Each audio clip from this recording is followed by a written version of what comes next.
Good day and happy time zone, everyone. I will be your host for the first portion of today. I'm Professor Birch. Welcome on in. We have two wonderful runs for you today. We have first up Small Saga, ran by Threepup, and then following that, we will have Hitman, ran by the Selkooth Mine. But before we get into the runs, do you have strong opinions about video games? Have a soft spot for that one game you played as a child that may or may not have aged well? Or do you just want an excuse to yap about your faves? Well, you are in luck. Currently, Lady Arcaders is compiling a list of 100 games everyone must play. If you are a member, check out the news post in the private Discord for the submission form to add your top 5 games to the list. Submissions are still open until Friday, October 10th at 11:59 p.m. Eastern, 9 p.m. Pacific. So get those submissions in soon. I know I do also want some new game recommendations myself. Now, like I said, we have a pretty meaty run coming up. So without further ado, we're gonna hop right into our first run of the day. It's the biggest little RPG. It is what will happen if you give a mouse a great sword. It's Threepup running Small Saga any percent glitchless. Threepup, take it away. Hello, everybody. Hi, yes, I am Threepup, and am very, very excited to be showing y'all this cute little game, Small Saga. This is a pretty long run. There's a lot to talk about, but I think we're going to go ahead and technically get started, but not quite just yet. So go ahead, new game. Let this intro load in. Time won't actually start until I gain control of our main character. Very peaceful. So, yes, this is Small Saga. It's a turn-based RPG, pixel, 8-bit, all those adjectives. We play a little mouse named Verm, and he is going on an adventure with his brother to go find food for their family.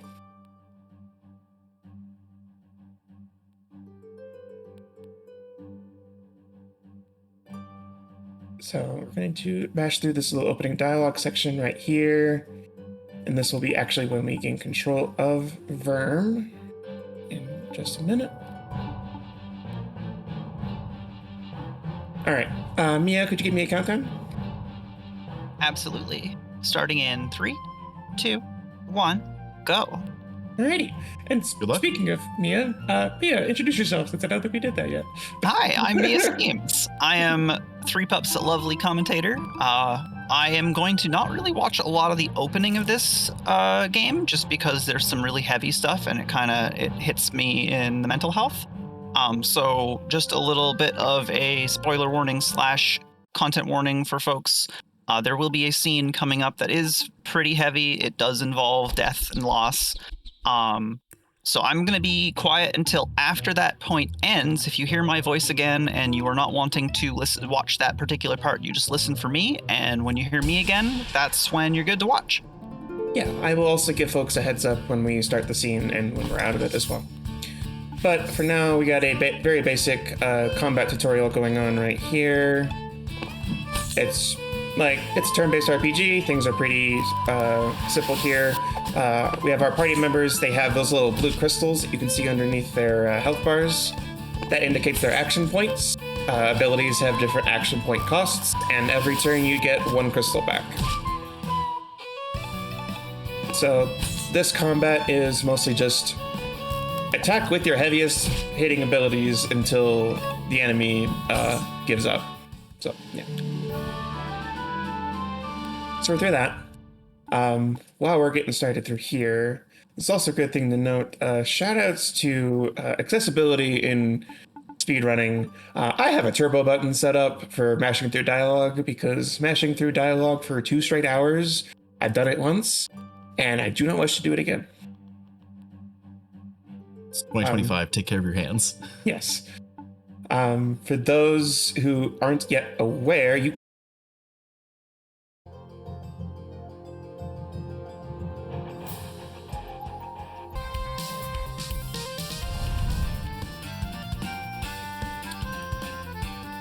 Welcome back, chat. Apologies for that slight delay. The power of the god weapon was just a little too much for stream to handle. But without further ado, we're gonna get right back into the run. So let's get back into it. Alrighty, yeah. Hello again, everyone. Sorry, yeah. There's a lot of little like rodents in the walls chewing wires and stuff. Yeah, it happens.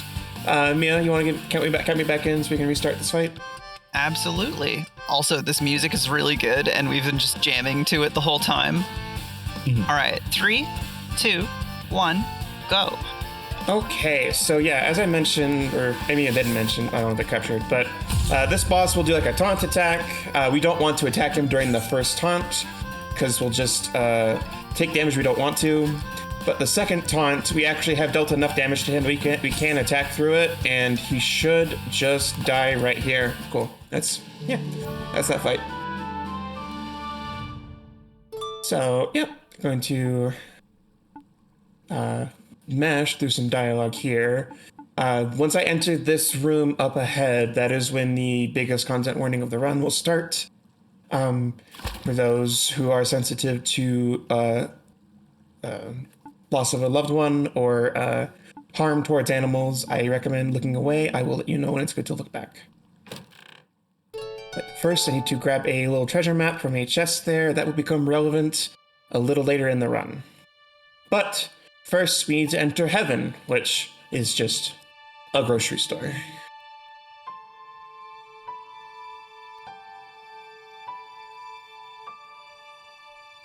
So this is a normally pretty routine run for Verm and his brother.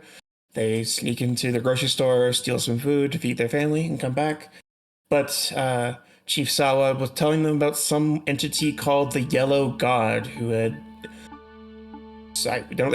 He's not really clear, but it seems that in some way the Yellow God has made it hard to get food from heaven like they used to. But our heroes are like, well, that guy kind of sucks, so maybe he's not telling the truth. So we're gonna go in anyway. There's these thunder snares on the ground we're walking past. We're going to walk right past them. I'm sure that's fine. I'm not gonna worry about it. Walk past these salted pistachio nuts to get our real target, these organic sunflower seeds. I'm going to run on the other side here and just start pushing these sunflower seeds over to where we came from. And there's a weird smell. I'm sure it's nothing.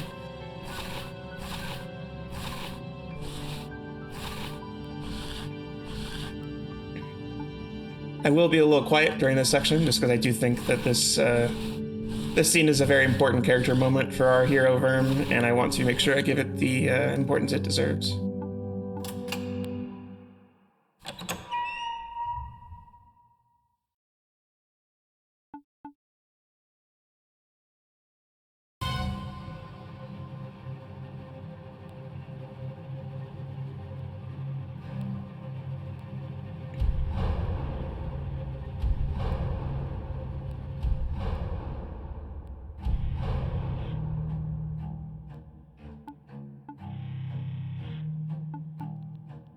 So we're going to try our best to run out of here, but Verm gets frightened by the Yellow God and decides to just leap forward.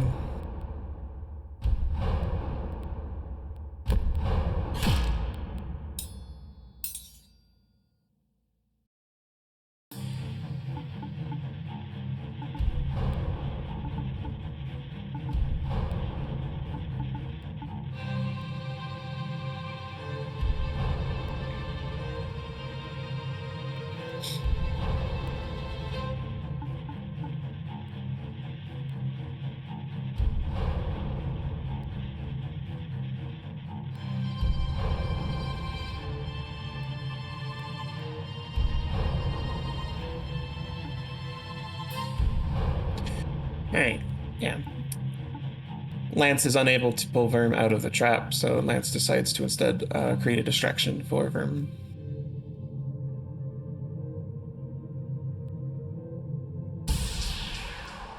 This section here, we just gonna mash through the fight right here because this is a scripted loss.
All right. For those of you who were looking away, you can look back now, including Mia. Yeah.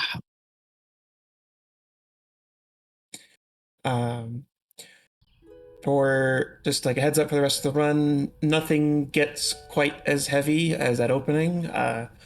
We just like our hero Verm here needs a strong inciting incident to set him on his quest for vengeance. And sometime later, we join back with Verm as he is on his quest to defeat the Yellow God and get revenge for his brother. He is now wielding the god weapon that was being wielded by the chief, Sawa. One very tiny mouse wielding a very big weapon.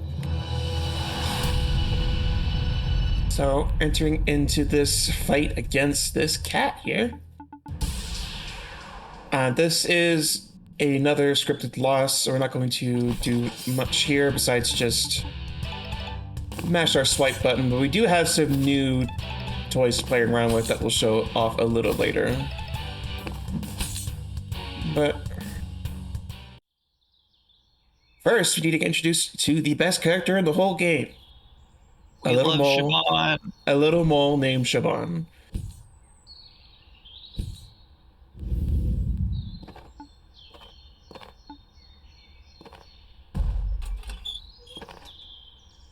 So Shaban here is going to be our first of our party members.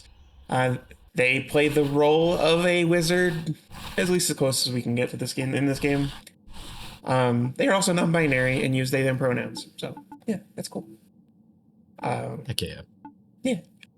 This game in general is very queer, like LGBT friendly. I think one of the devs or writers is transgender, if I remember correctly, Mia. I don't remember. Okay, yeah. But yeah, very queer friendly. Very cool.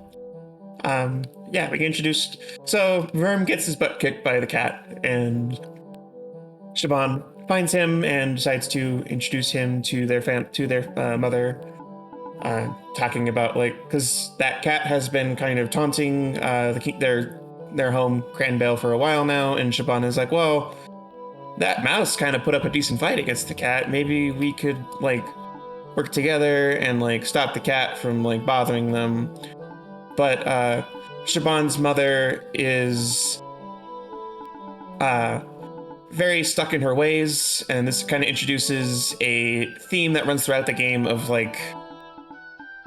just those that are stuck in the past, stuck in their ways, resistant to change, and our characters who act as the agents of change to try to actually improve things for the better.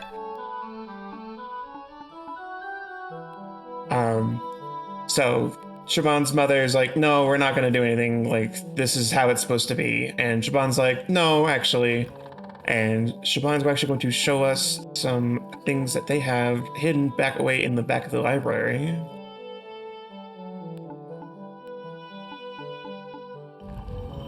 In a little secret compartment. I'll say it again. Shaban's the best. Shaban is the best. Yeah, Shaban has a little collection of just like god tools and god weapons that they've been gathering over the course. Is that Phoenix Wright's phone?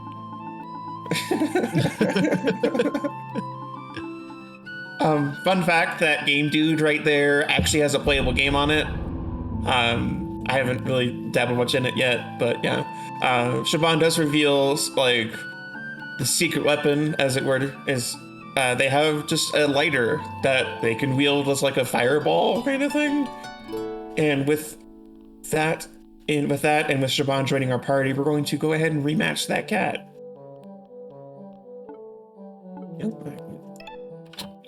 You also noticed that there was a moment where Verm is just like, you know what, like Verm's like got that lone wolf instinct, and Verm's like, no, whatever, I don't want to bring anyone else along. And he tries to run away, but something holds him back from doing so. But we'll talk more about that a little later. For now, we have a fight against a cat here. This is still fairly simple here. We're going to utilize Verm's new ability to rage like a barbarian.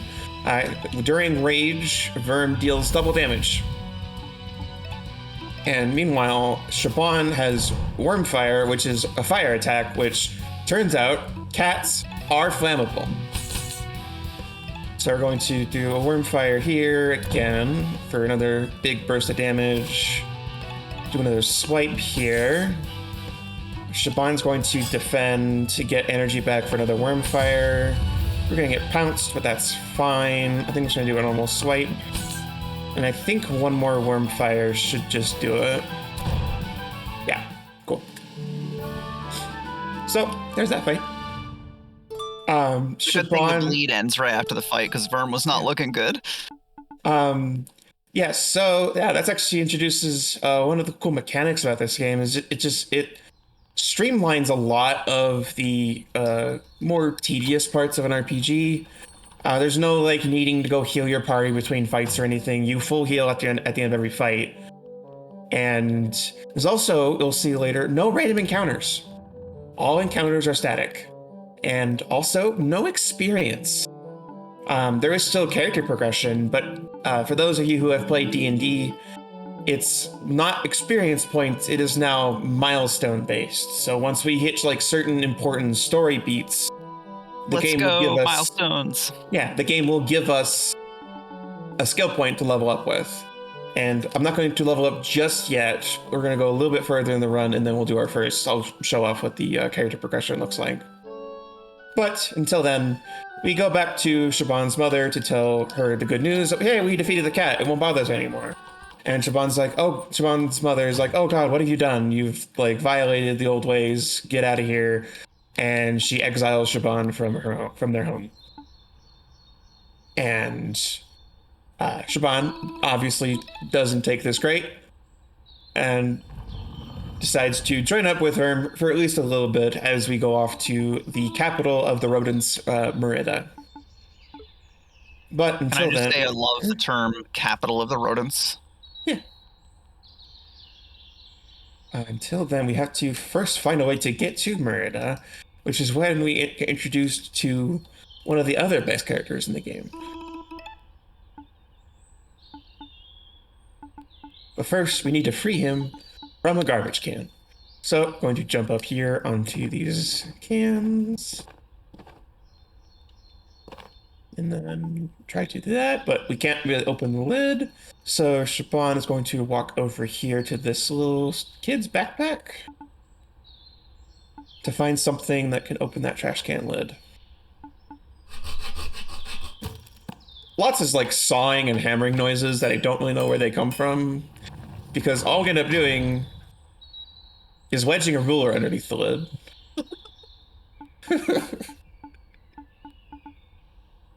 And I'm just going to go ahead and bounce that off and introduce my favorite running gag. whenever Shaban like jumps or like lands from something, they will just land face first. It's the funniest thing. Also, this is Dizzy. Whenever Dizzy's on screen, you are legally obligated to bob your head. You heard her chat. Dizzy is our airship. Which is just a really funny thing to say. We're gonna go over here to Merida, where we've been given our next lead. I love the little noise of Shaban falling over.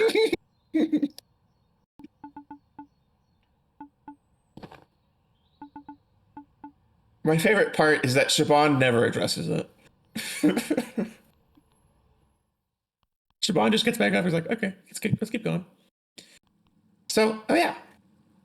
Going to enter Merida here, except Merida is not taking new visitors. Going to talk to the guard captain here, and he's gonna be like, yeah, no, we're not taking people. No, go away. No, we're just here for vagabonds. Why not? But we hear a little voice off in the distance. Someone's calling over to us. It's our third party member, Bruce. The bagpipes in the background. It's so good. So Bruce promises that he knows a way to get into Merida, like through a side path. But before we do that, we're going to actually do some leveling up. While you're doing that, I love Bruce. He's a gay squirrel. He's awesome. He's the bard. Yeah, he's gonna be the bard of our party. We'll show him off in a little bit. He doesn't quite participate in combat until a little later. Right now, we have this little sequence where we're going to just have to like unclog these pipes by turning some water on. So let's just get through this dialogue here. Letting folks know in advance there are going to be some kind of realistic looking pixel art bugs. They're not too bad, but they will be here for the duration of the sewers and then they'll be gone. Yeah. Thank you, man. Yeah, there's these little guys right here. Honestly, they're so friend-shaped. I love them. So yeah, these guys are not that complicated. We're going to do, Verm did get a new ability called Cleave, which lets him attack twice, which does stack with Rage to attack 4 times if you cleave during Rage, which is pretty nice. We're going to go ahead and keep running here. I think we go up top here. No, we don't. You'd think I remember this by this point, but whatever. We do need to turn these valves in a specified order. It's just written on by the number on the wall. So we need to go grab these.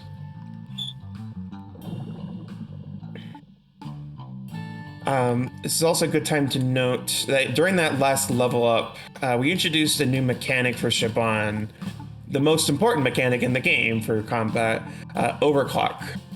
Overclock will make it so that Shaban's next fire attack deals double damage, and it stacks. This will be very important for some boss kills a little later. Here we're going to Rage. We're going to Wormfire one of these cockroaches to get them out of our way. Take 1 hit, and then cleave the other one to get it out of the way. Cool. So going into this final section here, there are optional encounters in this fight, in this game. We want to make sure to actually avoid them because I think that's actually not quite the right one. Whenever you're in the world screen like this and Verm is front facing or like front adjacent facing, the god weapon knife that he's got always looks like a skateboard to me. Mm-hmm. Skater Verm. Skate mouse. Yeah. But like, it's a Swiss Army knife. It's got a knife, it's got a skateboard, you know, if you fold everything up and ride it. We just need to put wheels on it. Mm-hmm. I guess that's a good point. It's a snowboard. Do you want to make sure we skip that optional encounter right there? As mentioned, there is no experience, so there's not really any benefit to doing optional encounters. There's some encounters that like drop items that you can sell or something, but we don't need money necessarily, so we're going to make sure we skip any optional encounters that we run across and get to our next boss. It's a squid. It's just in the sewers. Yeah. This fight is a little tricky just because RNG can make things a little interesting, but still not super scary. We're going to Rage with Verm to start. Going to just Wormfire with Shaban. And this is also when Bruce joins the party. Bruce is our bard, and just like kind of like dancers in Fire Emblem, he can give your party members a second action in a turn, which is really, really nice. We're going to use that ability to make the Verm be able to rage and attack in the same attack round. That's actually pretty good. Shaban's not super helpful in this fight, so it's okay if they get stunned by the nerve toxin. This music goes so hard. Going to defend here to get energy back for rage. I'm gonna rage again for some more damage. Shaban doesn't do a whole lot here, so we're just gonna whack. Going to defend here. Okay, that's probably fine. I need to make sure that I can actually heal now. Let's encore.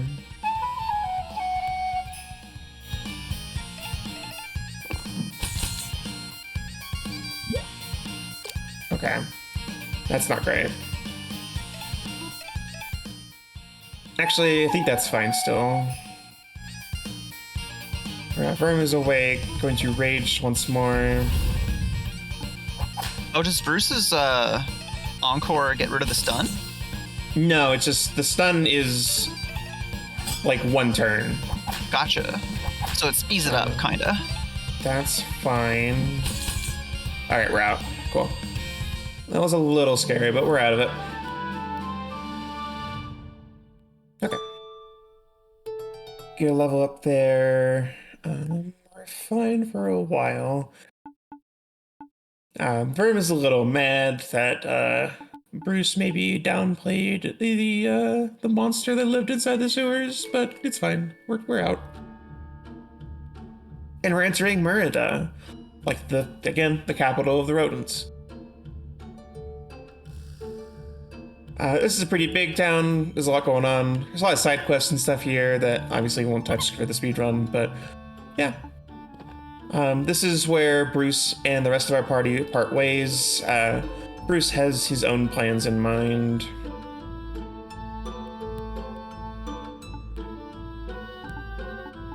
So we got a bit of a extended story sequence coming up here as our party splits off to go do their various things. So Shaban leaves to go do some research on the Yellow God, and we're gonna go try to talk to the king. It won't go great.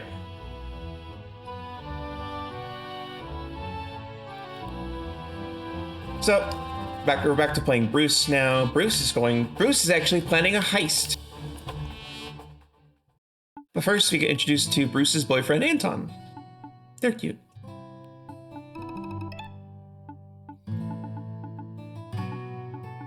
So, yeah, Bruce and Anton are planning a heist in Sky Garden, and we're going to try to find a thief. Also, everyone, look at the soda can behind the bar with the little spigot in it. That's awesome. And talking to everybody, but no one wants to help us steal from Sky Garden, except for our little thief there. Let's do some dialogue here. So they're planning on stealing something called the Pebble of Cranbale, which is an important relic of Bruce's family, which we'll get into that a little bit later. I'm just gonna say, there's a reason why Bruce is hiding his face. Meanwhile, Shaban is going to get introduced to this weird-looking rat. Shaban mentioned something about the Yellow God, and then the weird rat is like, "What do you know about the Yellow God?" And then Shaban's like, "I don't know, weird rat, I'm leaving." And then the weird rat's like, Weird rat gives a little bit of stranger danger vibes. Yeah. Back to playing Verm here. Going to just try to approach the king to ask about the Yellow God. But Smo here is like, yeah, no, that's not happening. And we're like, well, okay. And we're just gonna leave. And then once we leave here, also you may be noticing these like statues strewn about. Those are the save points in the game. You may be noticing that I'm not really saving. That's intentional. There are really only 2 points in the run that I need to get a safety save in, though I may get a safety save in coming up pretty soon, just because, you know, I don't want to mess things up during this run and like have to DNF or something. That'd be really bad. We've got a little refight here with Stilton and Bree, which, by the way, great names. Amazing. Yeah. Just gonna go ahead and cleave the both of them. We're a lot stronger than the last time we fought them.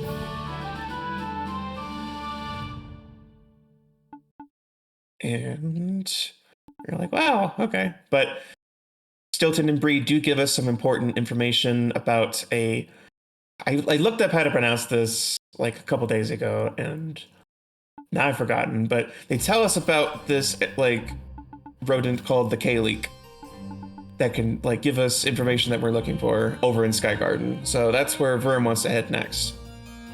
But first we have this cutscene here involving the weird rat. You learn here that the weird rat was like exiled from working under the king because the weird rat has like rumors surrounding like he's like basically like Frankenstein experiments and stuff, and everyone's kind of scared of him. I mean, like, I don't know why you'd be scared of him. Look at him. That's a pretty like upstanding looking rat, right? I always trust plague doctor masks. Yeah, I know, man. Come on. Yeah, they're just doctors. They're just doctors. This is also where we get a good introduction to a character that I think is pretty interesting. Blade Master Leo. He's our little rat friend right there. I'll talk about him a little later during an important cutscene. But he is an interesting character and a really interesting foil to our hero Verm. But first, he summons these two Needle Knights because there's rumors that a noble mole from Cranbell has been kidnapped by a vagabond mouse. And so they're sending these two Needle Knights to stop us. We'll see how that pans out later. But before then, we have some important business to do here in Merida before we leave. I'm going to go over here to this sketchy bat, take some money from behind a barrel to buy a berserker mushroom. As I mentioned, we don't really need money during this run, except for 2 instances. 1, to buy that mushroom, and 2, to buy a shield a little later in the run. I'll get into what the mushroom does a little later, because we don't quite need it right now. Shoutouts to that bat, though, whose wing is the stereotypical back alley dealer coat thing. Mm-hmm. I love that. Yeah, that's great. This game is so good. Also, we stepped into that house to talk to that little girl because we had that map from earlier, like at the very start of the run. And we talked to that girl who like deciphers the map for us and puts a location on our map that we're going to be heading towards next to get probably the most important piece of equipment in the run. Don't forget to head bob.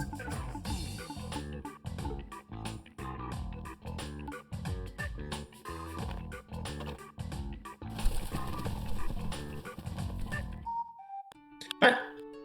So before we head to Sky Garden, which is our actual next destination, we're going to pop into this carriage yard, which is just, you know, a carriage yard, to find a hidden piece of treasure.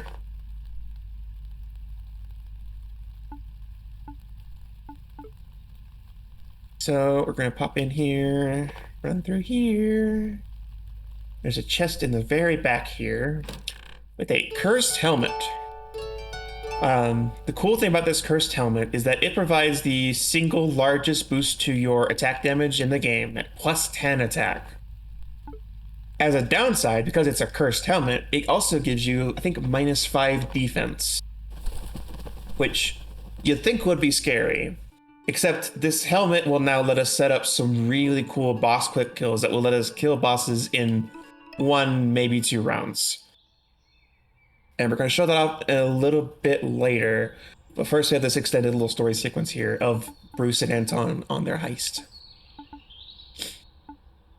There's an upcoming little quick time event sequence that I will need to do some focus for because I need to perfect the QTE sequence to get money that I will need to buy the shield later in the run.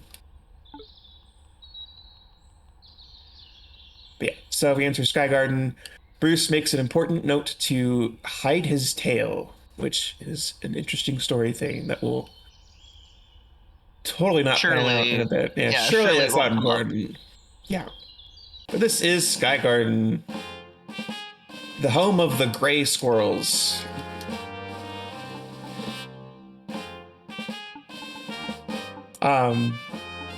Because subtext is for cowards, this game makes it pretty clear that the gray squirrels are not good squirrels. As you can tell by their iconography and their behavior and all the dialogue I'm skipping as well, they're not good squirrels. They actually captured Sky Garden from the red squirrels, who used to call this place their home. I'm going to go ahead and mash through this and focus on this dialogue sequence here.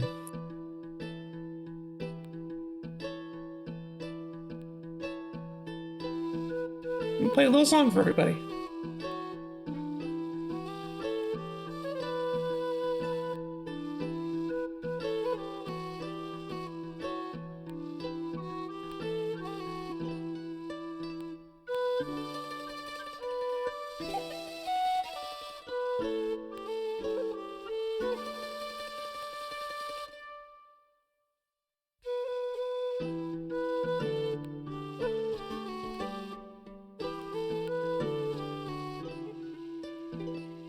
Okay.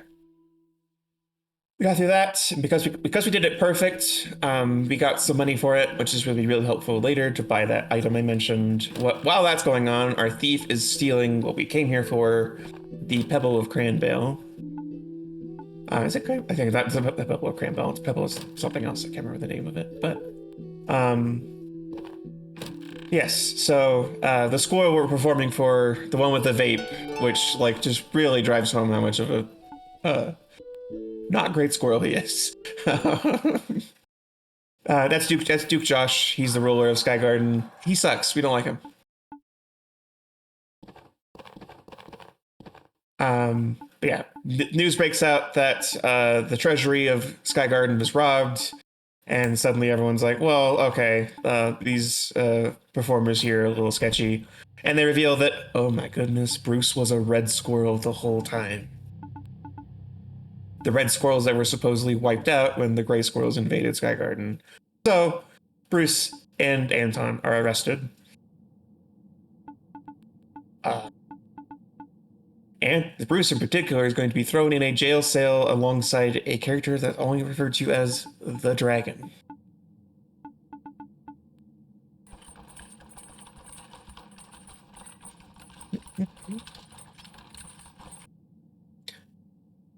Who is the other best character in the game, Gwen.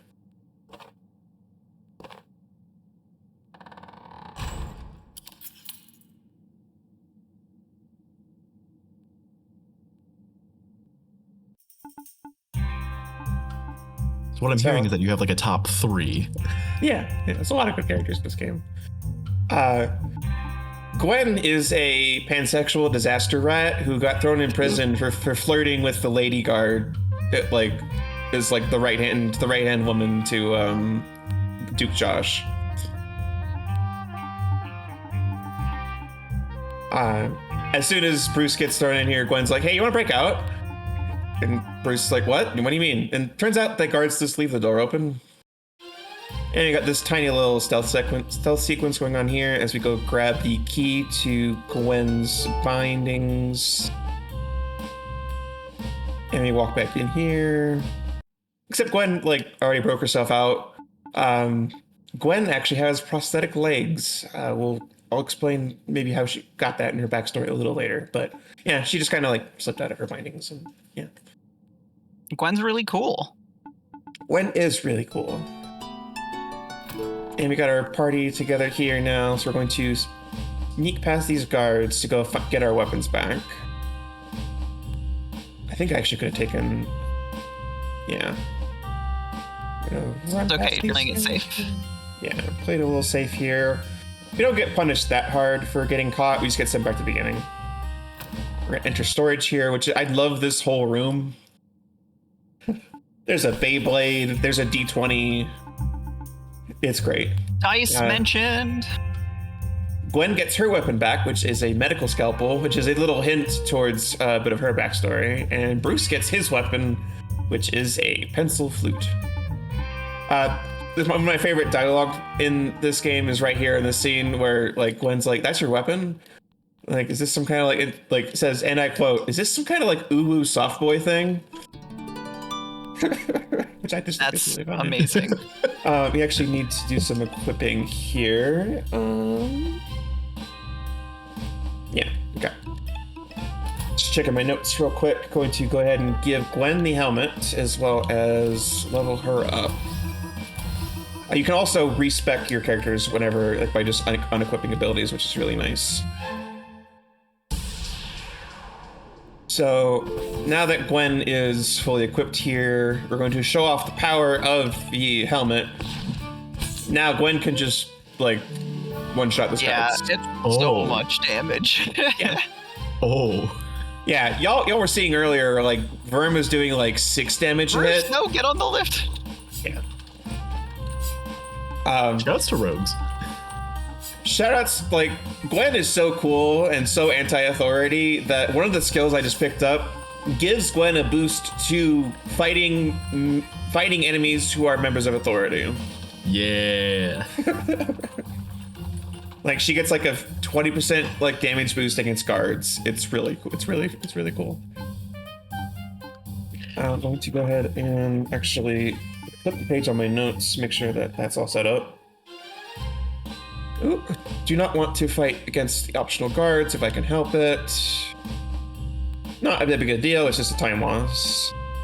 Going to Once sneak again, past these guys. Shoutouts to how good all of the music is in this entire game. I'm going to jump on this can of Warhol tomato soup to go get a chest over here, which has these little brass knuckles in them. Those are just an accessory that will give us, I think, +3 attack, which is just another boost of attack to help us with some fights later on. And then we get over here to this fight with 3 guards, which would be scary, except, you know, we can one-shot them. So we're going to go ahead and shield break one of them. And then Bruce will... All right, see you, Rando. Yeah, bye. That has to be a big demoralizer, right? Like, these two show up, they're like, all right, well, there's 3 of us and only 2 of you, and then Gwen just takes out a single one of them in a single hit, and they're like, Yeah, within 2 attacks, completely like turns the tide. And it's just like, oh, I guess. Yeah. Guess this happened. If I were the 3rd guard, I'd be like, hey, maybe just go ahead. I'm not paid enough for this. Yeah. Make sure we cut everything in there. Yeah, okay. And we're gonna head out. I did make sure to unequip the helmet from Gwen because we need to give it to Verm right here. Did you save? I saved you save after they got a weapon. They got the weapons back, so right, cool. we have a like save to go off of. There will be a spot in the game where it can get real bad.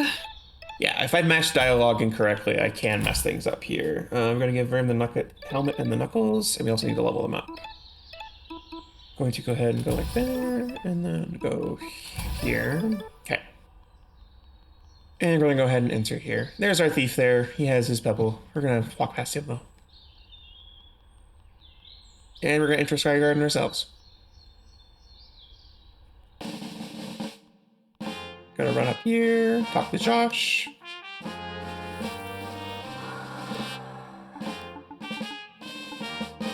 Josh is, again, just being the worst, but we're just gonna skip through all this dialogue. Verm's just here to ask for information on where to find the K-League.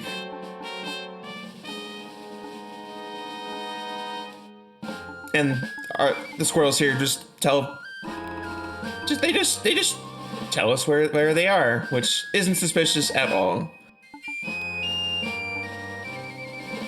We're gonna go ahead and head downstairs here. And we hear some noises coming from underneath.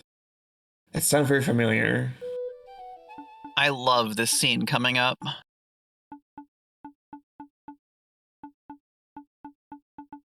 Verm tries to run away again, but again, something just seems to hold him back. I love how you always say something, but the sound effect of the yellow god taking a footstep in the beginning is this is the sound that's played every time he has that struggle. It sure is, isn't it? All right, This guard go ahead. has no idea. Yeah, no, this guard is going to go ahead and do that, and then Wormfire. Goodbye. Okay, so we have a boss fight coming up. It's gonna look really cool. He's like, no, you can't pass. And you just kind of slap him aside. A break in. So we have our prison warden here. He's gonna summon a little friend into the fight. And we have a really cool boss kill coming up right here that I will need to focus a little bit on because I have my notes here. So, Verm is going to rage. And then we're going to Wormfire the squirrel. Shield break the squirrel. Encore Verm. Jam out to the music. This track is also really cool. And then we're going to cleave the dog.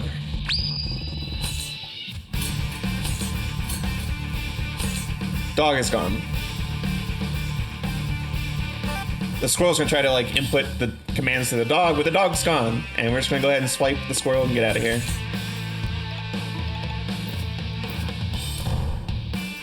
And that's the boss. Just to reiterate a point from earlier, because I was raged and cleaving, that meant that Verm dealt 4 attacks in 1 attack. And because we had the helmet on, that meant our attacks were dealing 20 damage a hit, which was just enough to defeat the Robo Dog in 1 hit. Now that's a lot of damage. Yeah. Everybody's realizing they got to get out of there now. Yes. So Bruce is not happy that he can't save his boyfriend. So we make a vow to come back later. And you get out of here just in time because Lamia, the right-hand woman to Duke Josh, shows up. Asks this janitor if he saw anything, and Lamia is, Because the janitor's like, she asks him if he's seen anything, and the janitor's like, only Maya. And she's like, Maya? And he's like, Maya Bruma. He's like, I'm not snitching. All right, so we're leaving Sky Garden for at least for right now.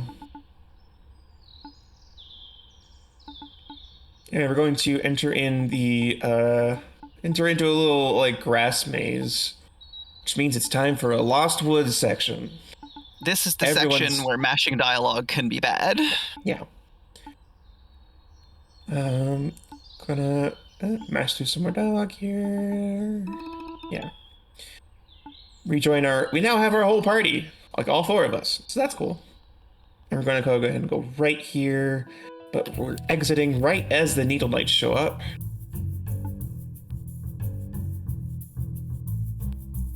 Once again, they are searching for a vagabond mouse who had kidnapped a royal mole. And we're gonna go ahead and go right here, down,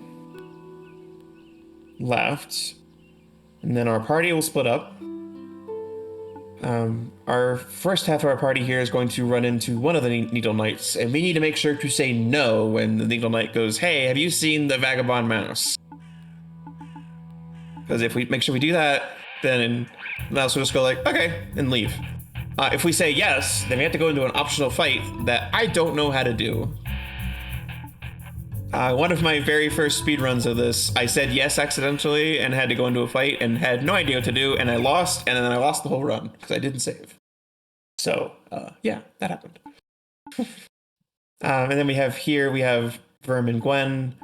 that we were going to encounter the other Needle Knight, and we can't say no here because, well, we are the Vagabond Mouse. So we're going to go into a fight here, but this is actually a lot easier because Verm is really powerful. So we're going to go ahead and Rage here. Shield Break here. Shield Break reduces the defense of the target. And then we're going to go ahead and just cleave. And we're out. Shoutouts to everyone else in chat who's also just vibing to the music with me. It's real good. There's a track towards the end of the game that is like one of the coolest things I've ever heard. You'll know when we get to it. All right, we're going to go up here. Oh, I know which one you're talking about, yeah. And there's a friend here. He's just a little friend. He's a garden snake named Seth. And he's got a little wizard hat on. We have to give him some information, and in exchange for information, he'll give us a special item. And we tell him that cats are flammable. Remember that, chat. Cats are flammable. And for that information, he gives us a potion. So we're going to go right and up. The potion kind of functions like Bruce's Encore and gives whoever consumes the potion an extra turn, which will be useful coming up here because we're going to now.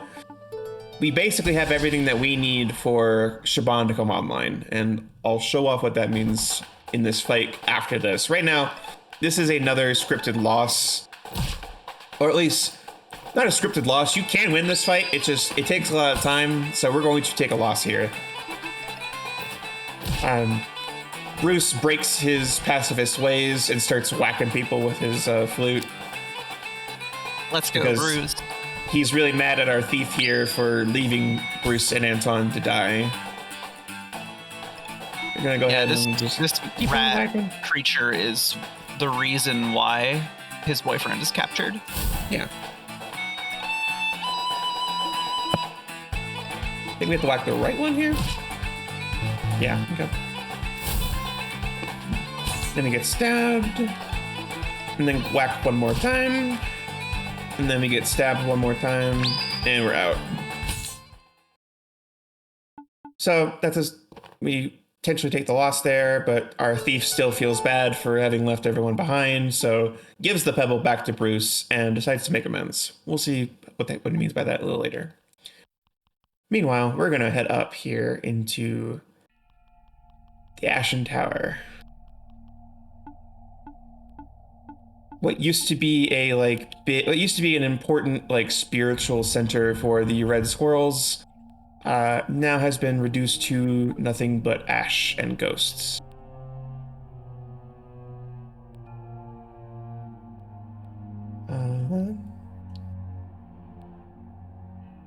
I do need to make sure to do some equipment menuing here when we get in.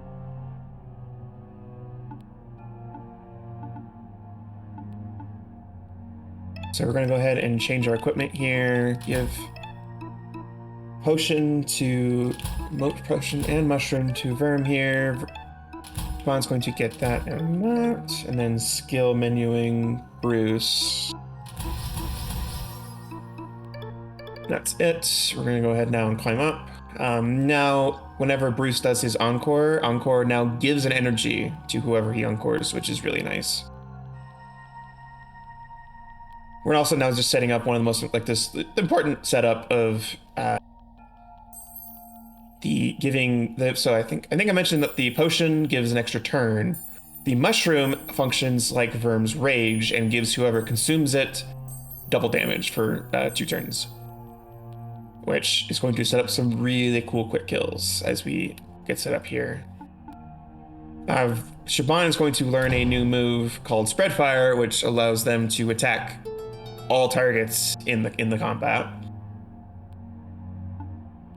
as well as a while ago we didn't show it off when we learned it, but Shaban also has an ability called Overclock, which gives Shaban a stack of Overclock, which as I mentioned doubles the damage of Shaban's next fire attack. So we're going to enter in here.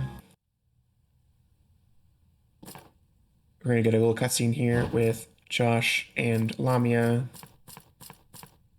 This is just a scene where Josh reveals that Josh had actually encountered the Kalik before, and the Kalik had given him a prophecy that 4 adventurers are going to overtake him, and he did not like hearing that prophecy, so he killed the Kalik and burned the tower.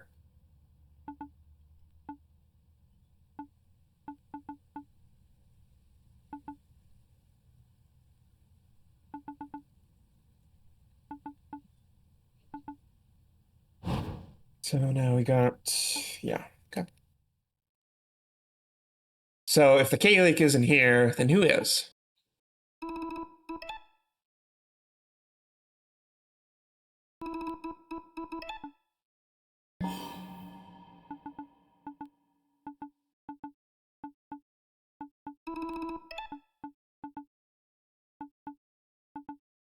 I had never actually taken that dialogue option before, but yeah, you can ask them a question. You can ask, does Lance forgive me? Lance being Verm's brother, and they'll go, yeah, which like hurts. But yeah, you know. We're going to give the mushroom to Shaban here. Give Shaban double damage, and then spread fire. And we're out. Oh, Just like that. It's a shame, too, because this boss music is so good. Oh, it's so cool. owls are flammable, I guess. Owls are flammable. Also keep note of that. I'm noting a theme here. I'm noting a theme here. Theme? Animals seem to be flammable. Yeah. Yeah, I was kind of offhandedly mentioning it, but yeah, if you choose the dialogue option to ask the owls about Lance, Vern will ask, does Lance forgive me for running away? And the owls go, yes. And even with that information, Vern still goes, it still hurts. And the owls are just like, yeah, you know. Bruce here puts the pebble back in its rightful place, here in its home. And our heroes here resolve, like, you know what? That Duke Josh guy sucks. We should do something about it. And Vern was just like, no, whatever. But our heroes here are struggling with it. Like, so like one of the biggest problems is that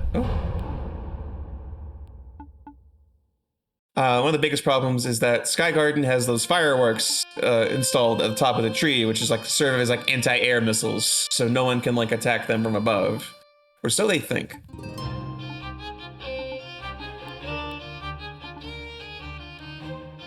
But Verm has an idea that leads to like my second favorite scene in this whole game.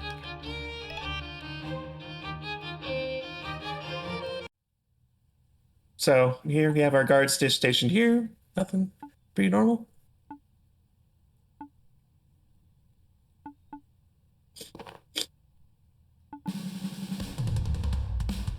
So we steal the owls. We steal on the back of the owls to enact an aerial assault on Sky Garden. Meanwhile, our thief, repenting for his actions earlier, decides to free Anton from prison. Free Anton from prison. And Anton's like, let's just free everyone. And they're like, oh, yeah, good point. Yeah, why not? We're here. Yeah. They try to attack the owls with the fireworks, but the owls are just too fast. They're owls. Yeah, they're owls. Also, there's now a prison break happening. And Duke Josh is like, what is going on?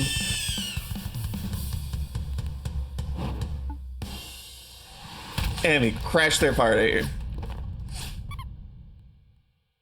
The little Shaban tripping.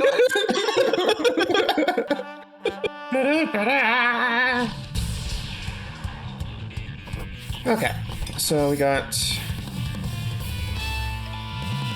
I'm gonna go ahead and give potion to Shaban here. Gonna go ahead and overclock. Defend here. Oh, I did not mean to do that. That's fine. Defend here. Encore Shaban. I believe this should be enough damage to just spread fire.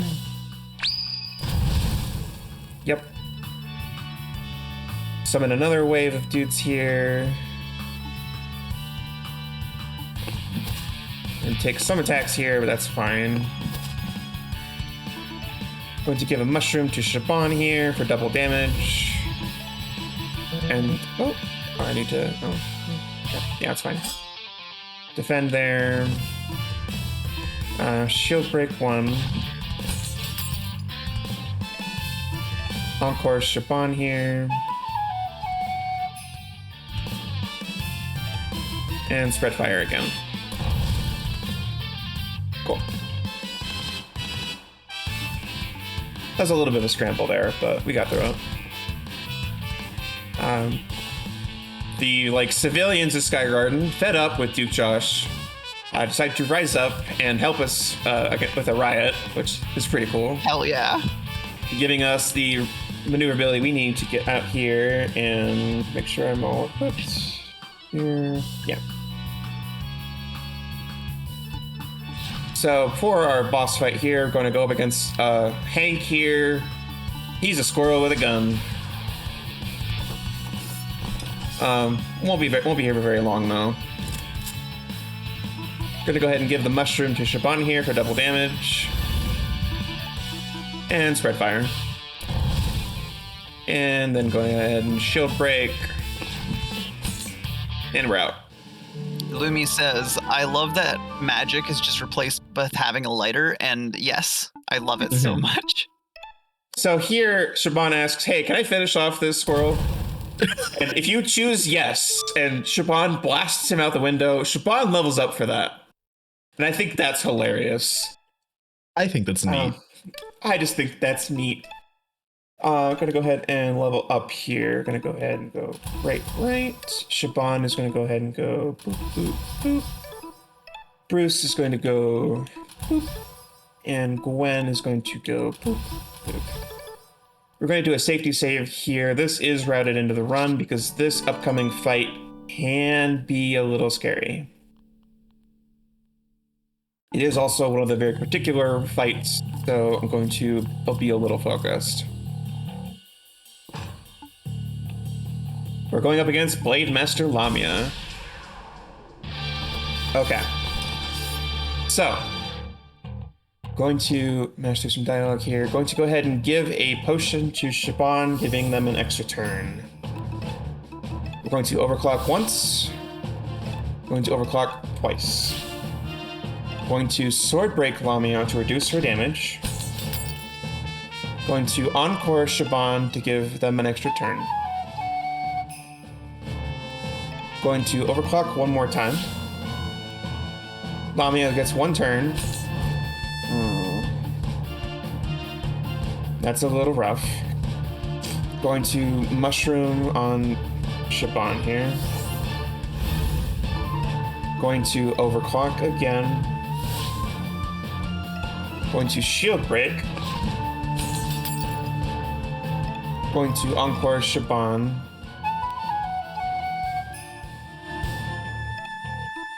Going to worm fire. Yeah, okay. That's a little so rough. much damage. Yeah, we do have to scramble a little bit here. I'll explain what happened after the fight, but we should be fine.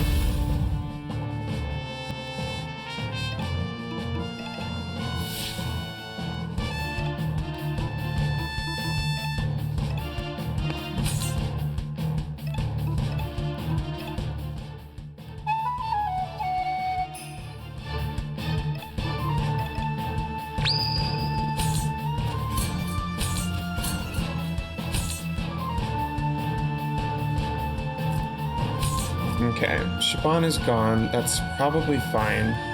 That's annoying. Oh, that's what happens. Okay. I have never seen this. Heal her? I've never seen this either. Yeah, I have not seen this before. Plus 50, that's not good. Not great, but I think...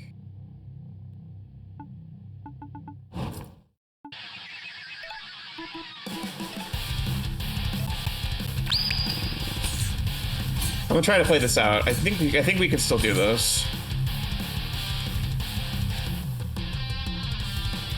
chat, give Threepup your energy. Or Did it? video game? Oh, because Shaban's not supposed to be dead, so I think it locked. Yeah. Oh. Huh. Okay. Because so that's we've never seen that bug before, have we? Okay. Crashing the game real quick. We'll be right back. Just a second. Good thing we saved. Yeah, We've good thing never we seen saved. that before. It's a first for everything. Just a real quick launch the game again. Thankfully, yeah, safety save, so it's fine. Hopefully we'll be able to actually show off the quick kill. So what happened there? Shaban has an ability that we picked up, which gives them extra attack if they're at full health. Because we got hit by Lamia, that meant that Shaban was no longer at full health, which meant that we did not quite have enough damage to kill in one hit. Which meant we had to scramble a little bit. I think I scrambled in a little bit of the wrong way. I think I needed to adjust a little bit differently there, but it's fine. We're going to try that again and hopefully just get it normal as intended. All right, so potion to Shaban. Overclock. Don't forget to reshare. Oh, yeah, you are so right, actually. Thank you. And, okay, we're going to sword break on Lamia here. Encore Shaban. Going to overclock again. Okay, we're fine. Ooh. I'm going to then mushroom on Shaban. Going to overclock Shaban again. Going to shield break to reduce Lamia's defense. Going to encore Shaban, and then we're in fire. And this should kill. Yeah, much more damage. Not quite a kill, but Lamia is basically dead.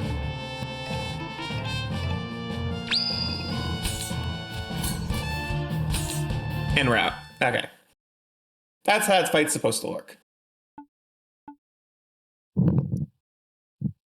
This run for an RPG has pretty minimal RNG, except for this fight and the final fight of the entire game, which is a lot of fun. But, you know, it is what it is. You need a little bit of RNG to spice things up, you know? So, with Lamia defeated and Sky Garden basically taken, we confront Josh, and Josh puts on some big macho posturing and decides to just, jump off the tree. Gwen tries to chase after, but Bruce is like, yeah, no, let him go. It's fine. As you had seen earlier, so the deal between Lamia and Josh is that Lamia will work for Josh as long as Josh can provide Lamia with food. Now that Josh no longer really has his seat of power, he can't really provide food for Lamia anymore. Anyways, Josh is no longer with us, and we have captured Skyguard. It's great.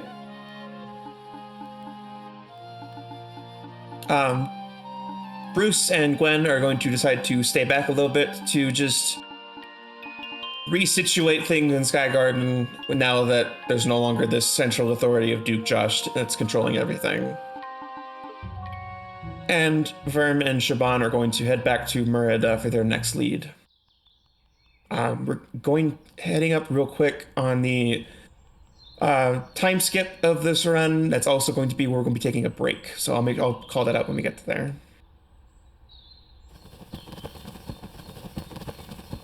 But first, Dizzy. Head bob in time.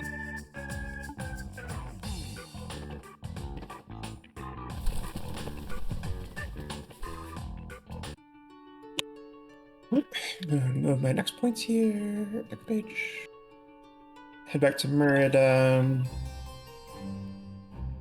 Our Needle Knights show back up to say, yeah, it's alright, we messed up. And Leo decides to take matters into his own hands. This is also when the king of Merida learns that Duke Josh has been deposed. And even though nobody likes Josh, like not even the king liked Duke Josh, this still frightens them because Duke Josh represented a known quantity. Like they knew how to deal with him, even if he Change sucked. is scary, even if it's good change. Change is scary, even if it's good change, and this frightens the king, and it frightens Leo, and Leo decides to take matters into his own hands. Meanwhile, yeah, you go. Yeah. No, you go. I was just gonna make a joke. Oh yeah, I was just gonna like. Meanwhile, the king has decided like, hey, maybe that like sketchy rat like has some points, and decides to call him back as well.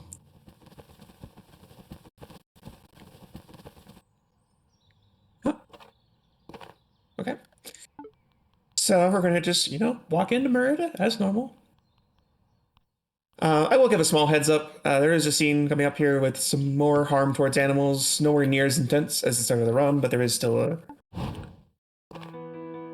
it's still coming up, and I want to give heads up. So yeah. We are a little bit past the hour mark, and we were planning on taking a break. Is this a good time to do so? Yeah, there's just this scripted fight right here. After that is done, we'll go into a break. Cool. That is when the time skip happens. Yeah. It's about halfway through the game, so I figure it's a good time to break. Yeah. So we have this fight against Leo. This is a scripted loss, so we're just going to go ahead and mash the attack button. And while we're doing that, I mentioned that Leo is a foil to Verm. Leo talks a lot about how, like, he sees, like, that rage that he sees in Verm is a rage that he once felt. But at a certain point in his life, Leo had decided to quell that rage and decided to just give up on change, give up on making a difference, and just conform. And as I mentioned, it's a scripted loss, so Leo is going to just do his little super move here. And yeah.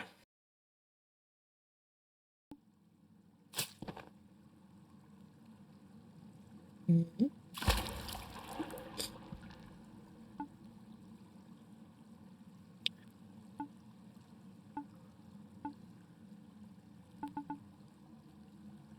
So once again, Leo is an interesting character. I'll have a bit more to say about him a little later, but also like, play this game. It's great. It's wonderful. I love it a lot.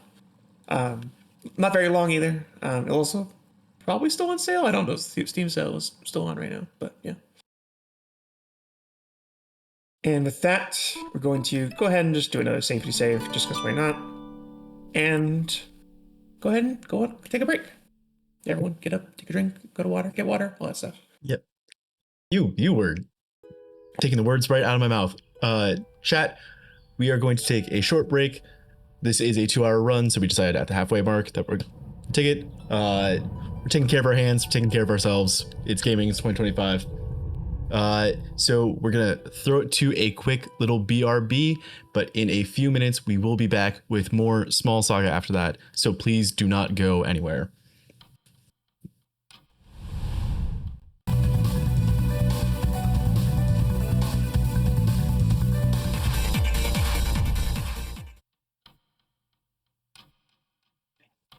Chat, much like our heroes, we have also gone through a time skip ourselves, and we are now back from break. So without further ado, Threepup, if you would like to keep this small saga going, take it away. Yeah, hello again, everybody. Hope your break was good. We're back, and Mia, give us a countdown to get started again. All right. 3, 2, 1. Oh, I didn't pick up my tisk. I tried to tisk. We're back. Because rodents have short lifespans. Normally, a time skip is like a few years, but in this game, our time skip is like a few months. A few months have passed. Shaban now works under our sketchy rat here, and we're now working under him and working on creating artificial life. So we're gonna go ahead and grab this screwdriver here, give it to him. Our sketchy rat, by the way, has a name. His name is Aquila. Turns out like all those rumors of him like working on like rodents and stuff, not true. Like he just has a reputation because he looks a little weird. Yeah, because he's got the plague doctor mask. Yeah. People don't trust it. Yeah. So he creates this little automaton rat here, and he's just like, it's a fake, it's a disgusting, like, fake replica. Shaban, destroy it. And you're like, okay, well, sure, I guess. This is a pretty simple fight here, so I'm gonna go ahead and Wormfire. And Wormfire again, just because why not?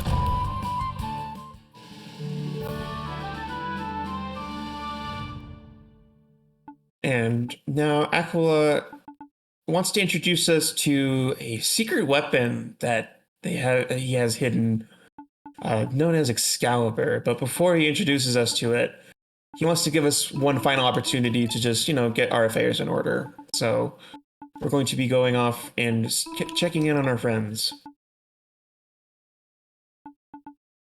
So we're going to go ahead and leave. But before we leave the palace, there's a very important pit stop we need to make. We're going to walk over here to these portraits, which I think are of Kickstarter backers. So that's neat. That's awesome. And behind this one, there's a key. It's a secret tool that will help us later. And we're going to go ahead and leave. And we're going to go ahead and check in on our friends over at Sky Garden. See how they've been doing in our absence.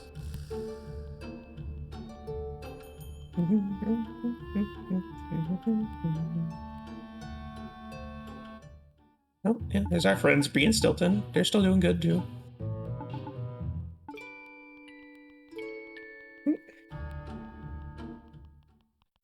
So, and now, there's just a lot of pitter-patter of Shaban footsteps as we walk out of here. All right, Dizzy.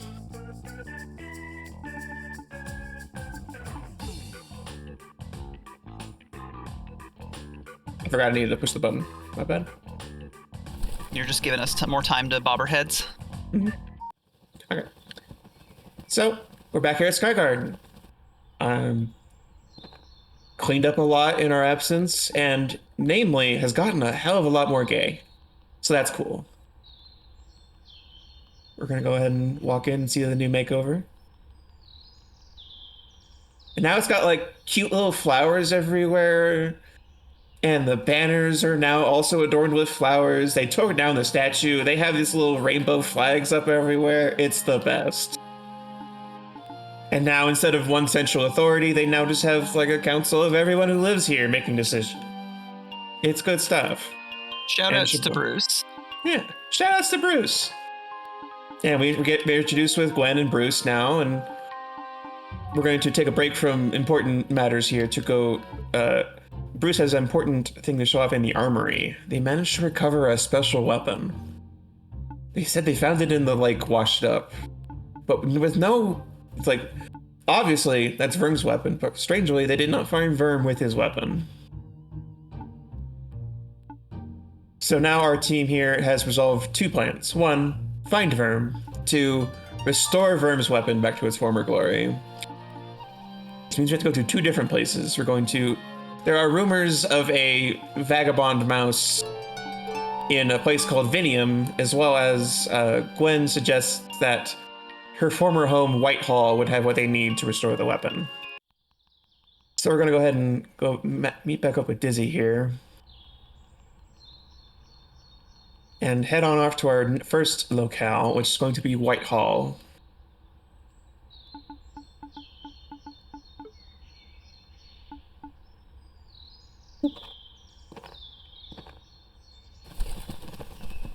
This is where we got our biggest bit of backstory for Gwen. Turns out, Whitehall is a bioengineering institute, namely one that used to do animal research on animals. And yeah, that is also why Gwen has her prosthetic legs.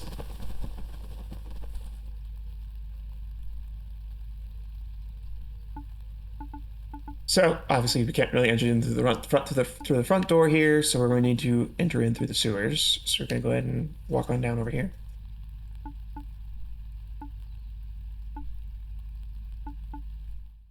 And we have a big extended sequence of like, not really platforming, but like, just like time cycle puzzles and stuff. As well as a couple of optional encounters that we really do want to avoid. So we're gonna go ahead and go up here. Well, showing that off. If you get hit by the green fluid, it will knock you off, which we want to avoid.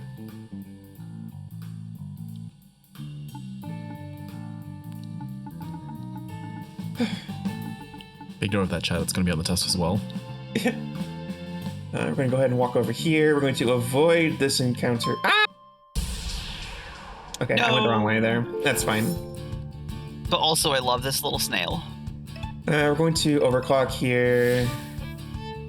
We'll shield break the snail.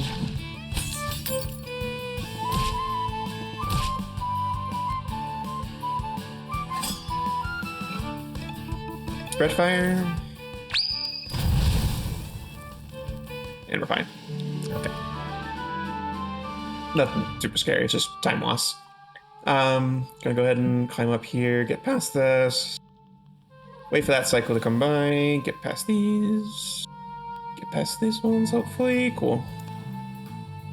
I'm gonna go over here, gonna wait for this, and then run past again. And we are going to get hit by this one intentionally. Get knocked around here. Go through here. Get some more backstory about Gwen and a character named George. Gwen's ex-boyfriend and also like the leader de facto of the animals here at Whitehall. George is another one of those forces of like stagnant, like just we need to just do whatever the gods say. He's like very reverent of the gods. They choose to do what they do because they do, and all that stuff. And Gwen's like, you know what? Actually, no, the gods suck, and caused her own little riot, and that's why she's here now. All right, now that we are out, we're basically out of the sewers here, so we're gonna go ahead and walk through here. Do have a little bit of menuing to do after this.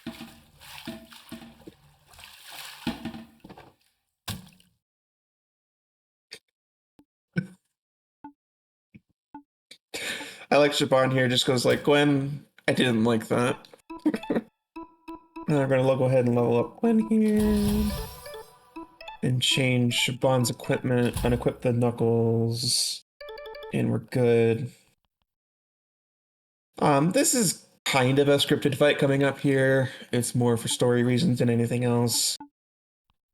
We're going to go ahead and confront George because sometime after Gwen staged her breakout of Whitehall, the like animal research lab got shut down and all of the animals were removed. And we don't really know where they went. Fun fact, that red button right there, if you push it, will summon a super boss of the White God, which is, yeah, a medical research doctor. Obviously, I won't be showing that off, but, you know, cool, fun fact. That super boss is also what you need to fight to unlock Gwen's super weapon. Like RPGs have their, like, long quest chains to unlock super weapons for every party member. Hell yeah. I'm gonna shield break here. Another absolute banger track. I'm going to sword break here to take a little less damage.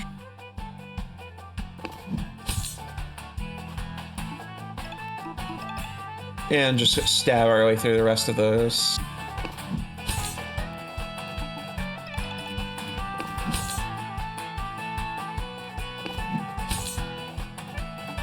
We're going to get a little low here. It's going to look a little scary, but we're going to get one more stab in here, and then we're out.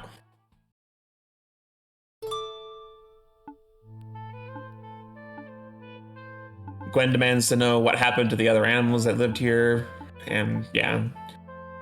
But George tells them that yeah, after you did your little breakout thing, things got shut down, the animals were removed, except for George, who remains.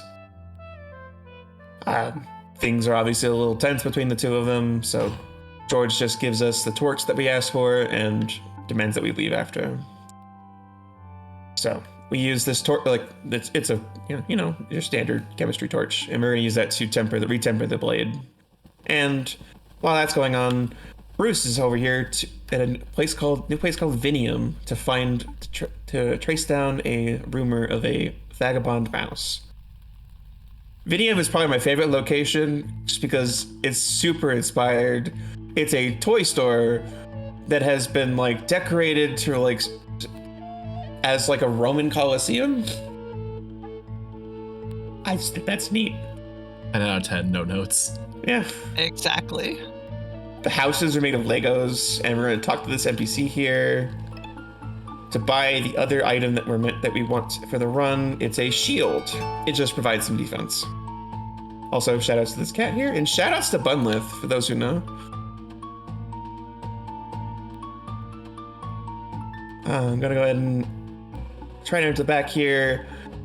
Gonna go ahead and just talk to this guy here and get introduced to our vagabond mouse named Ghost. And oh hey, look, yeah, it's Verm. Verm decided to take up the noble life of farming.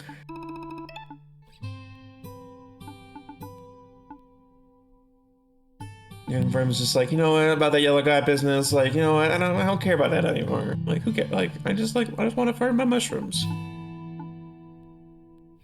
And Bruce is like, you know what? Yeah, fair. Okay, we're leaving.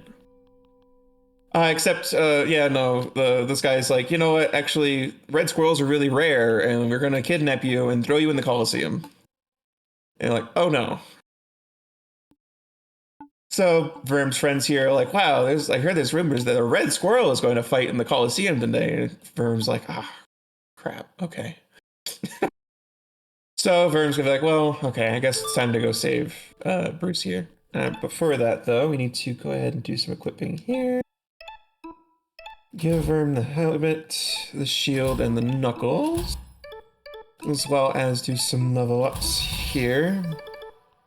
Verm now has an ability that the last hit of his combos deals double damage, which is going to be really good with how much damage we're doing.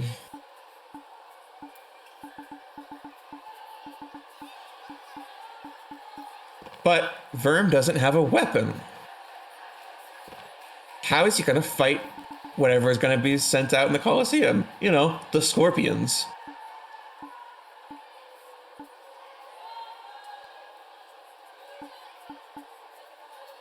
Verm's just like, all right, whatever. We now have the Lego brick.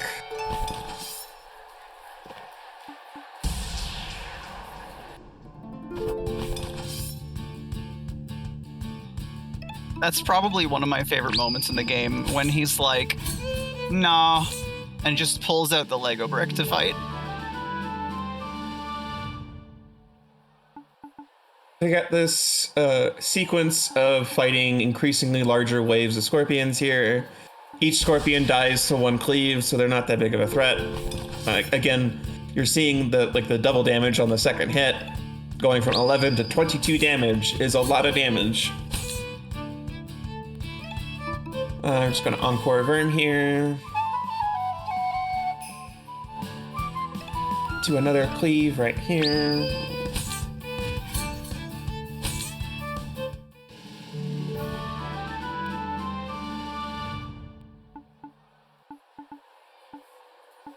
And then we got one more sequence here of now 3 scorpions.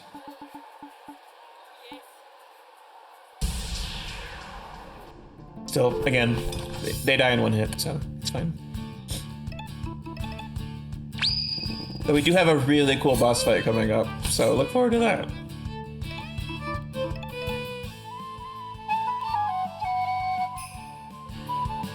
Going to do ahead and one more cleave here. You do also note that Verm now has 4 energy pips, which is really nice. Means that we can do a lot more cleaves. And we're out of there. And match through some dialogue as we get to our boss fight for this sequence. We get a little car. I wonder what that's for. It's time for the chariot race.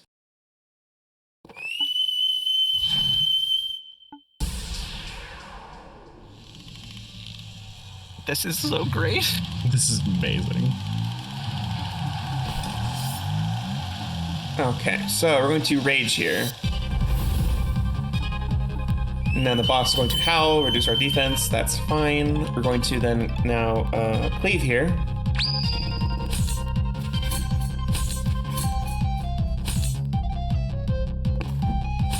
Take some damage. Hurts, but we don't care. Because we're going to cleave one more time. And we're out.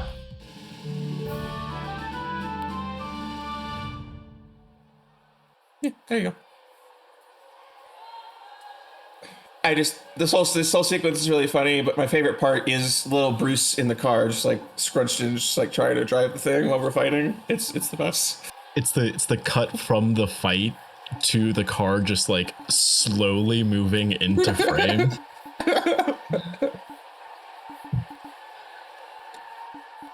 Alright, so yeah, our friends are joined back up again. The leader of Vinium is like, hey, yeah, sorry about that whole like kidnapping you business and making you fight in the arena. Like, are we like even?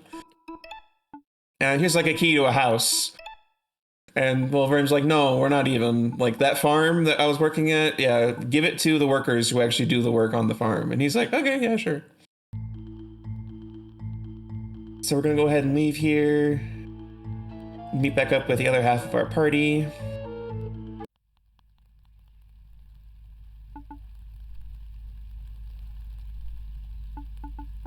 And then, yeah, here's Gwen and Siobhan. Siobhan's just like very surprised to see Verm's still alive.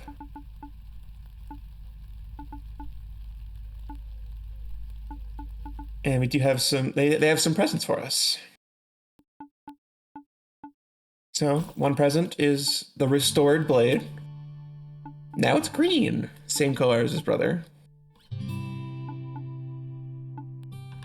But then now Siobhan and Bruce are going to leave because Gwen has her own little present for him here.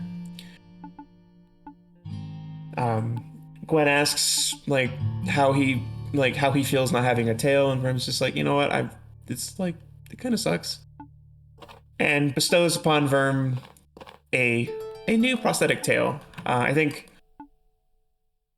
of all the many things that this game is really cool about, I think this game is really cool about like being like disability and like the use of prosthetics, because Gwen like opens like, hey, not everyone likes them, not everyone uses these, but I figure like, hey, may as well give you the option, right? Yeah, the fact that she's not like, hey, this is for you, it will fix you or anything like that. She actually is respectful and everything. It's nice. Yeah, like obviously Gwen also got a little spike at the end of the tail, which is very cool fun. It also gives us an ability called Nimblefoot, which lets us skip dodge the next attack that we take. Not useful for very much, but it is a required move for an upcoming fight. So we're entering into Merida for the final time. We're not quite entering the final sequence, but we are getting ready for it.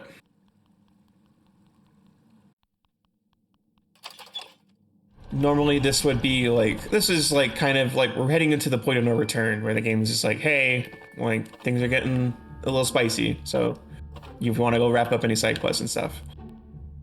But first we're going to jump on some cans into this weird little house where we're going to use that weird little key we found. There's a chest over here with a new lighter. It's the mystery wand. It's the best weapon in the game for Siobhan. So that's neat. I'm gonna go ahead and jump down now and do some menuing. I'm gonna unequip that. I'm going to unequip that, give him the potion, unequip. I'm gonna give Siobhan the helmet. Oh, nope. The knuckles and the shield, and then give Gwen the mushroom. And then do level ups. Verm. And Siobhan.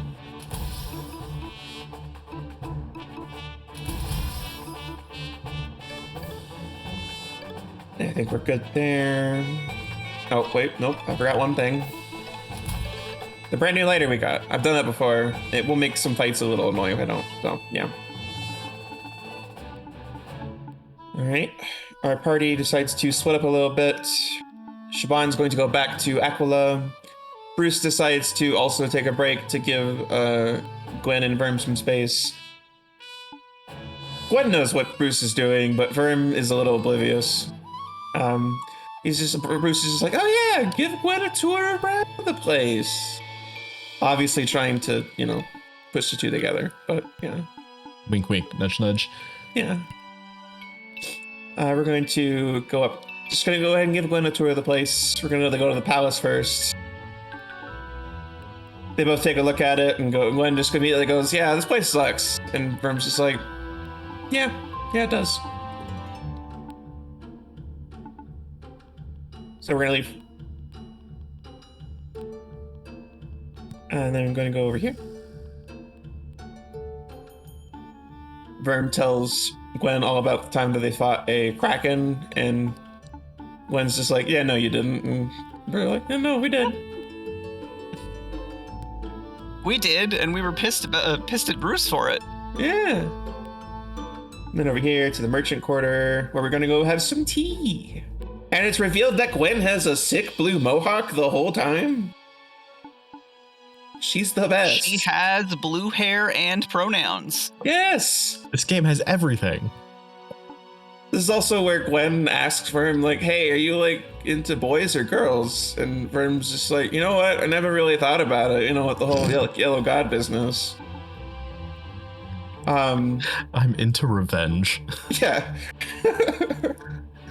I like the idea that Verm is ace of some sorts, because it just never really occurred to him. I'm gonna go ahead and go down here. Also extremely Vern coded. Yeah. So I don't know. I didn't think about it. Yeah.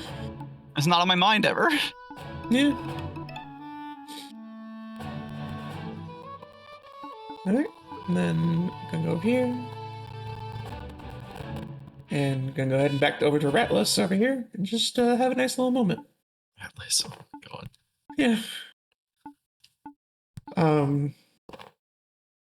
There's this sweet little scene, and like I'm gonna be skipping through all the dialogue, but it's just Gwen mostly just asking Verm, like, what does he want to be? And again, I really heavily encourage people to play this for lots of reasons. Like Verm's story is obviously like centered everything, and his like journey towards like conquering that anger and pain that he's felt all of his life, and just like not necessarily like pushing those feelings down, but instead redirecting them towards a good cause. Because for a while he was self-centered on that idea of killing the Yellow God and getting revenge, but now he has more to fight for. But now we're back to playing Shaban. That whole Excalibur business. Aquila is going to show us what that actually is. Got a little secret compartment here inside the book.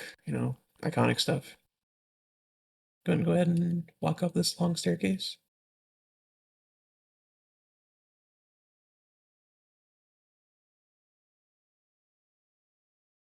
All right. And then that leads us straight into an elevator. I don't quite know how that works, but yeah.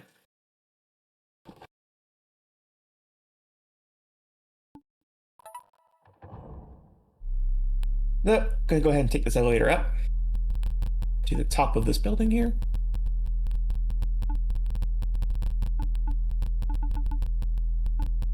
And Aquila asks Shaban what they know about like the history of the gods and like the history of their wars, especially.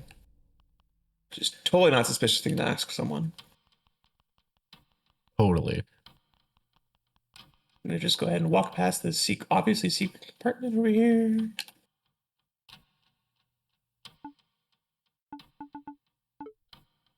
Go ahead and push the big red button and open the compartment. And we're going to see what Excalibur is. Turns out, maybe not the best thing. turns out it's an undetonated warhead. Oh. Yeah. This is Aquila's secret weapon against the Yellow God. I believe that he calls it a fire egg? Yeah. He calls it a fire egg. It is attached to a ballista that is going to launch it out the window and detonate, just killing the Yellow God and also everything in Merida. Oh. Yeah. Shaban confronts Aquila with this, like, hey, won't, like, brings up the good point, like, hey, yeah, won't this kill everyone? And Aquila's like, well, the king sucks. And then Shaban's like, well, what about, like, all the normal people that live there? And he's like, well, no, they all suck too. Like, just a very nihilistic way to look at everything. And my favorite part here, again, why Shaban is the very best. Shaban, like, hears all of this nihilism and just decides, you know what? Okay, see ya, I'm out. Goodbye. Real. Not even a dialogue option. Not even a dialogue option. Shaban's just like, yeah, no, I'm out. See ya. Find another successor.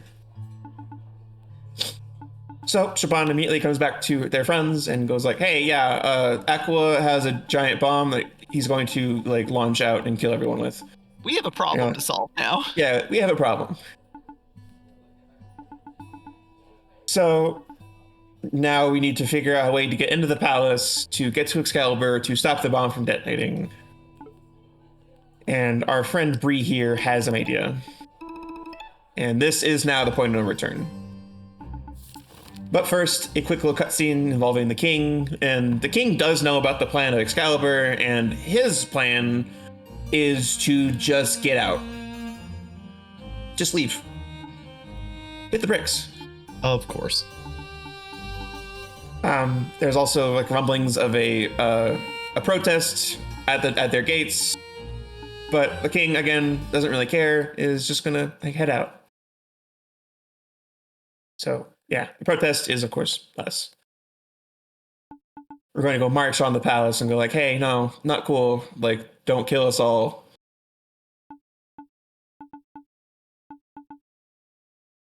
And even though only, like, 4 of us are here, the king decides to completely overreact and send basically the entire force of the guards against us. We tried talking with him, and the guards are, like, not hearing it, so we're like, okay, see him. So we're gonna go and blow them up. I Should have chosen diplomacy. Now we're gonna take out the trash. I think we can defend, and yeah, cool.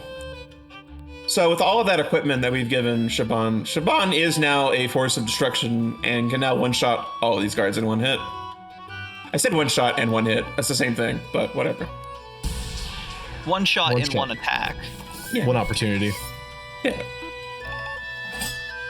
One chance to blow a lighter in the face of city guards.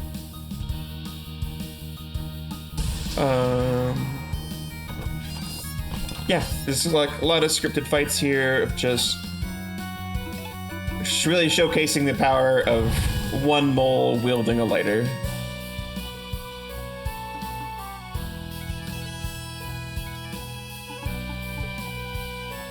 You got a little barricade, you have to go run around.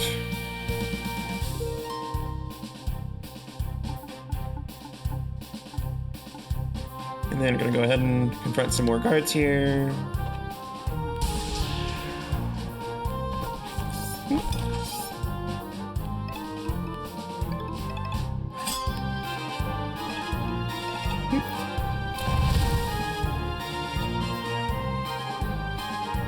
Keep on moving. A few more guards to deal with here, and then we're gonna deal with that barricade.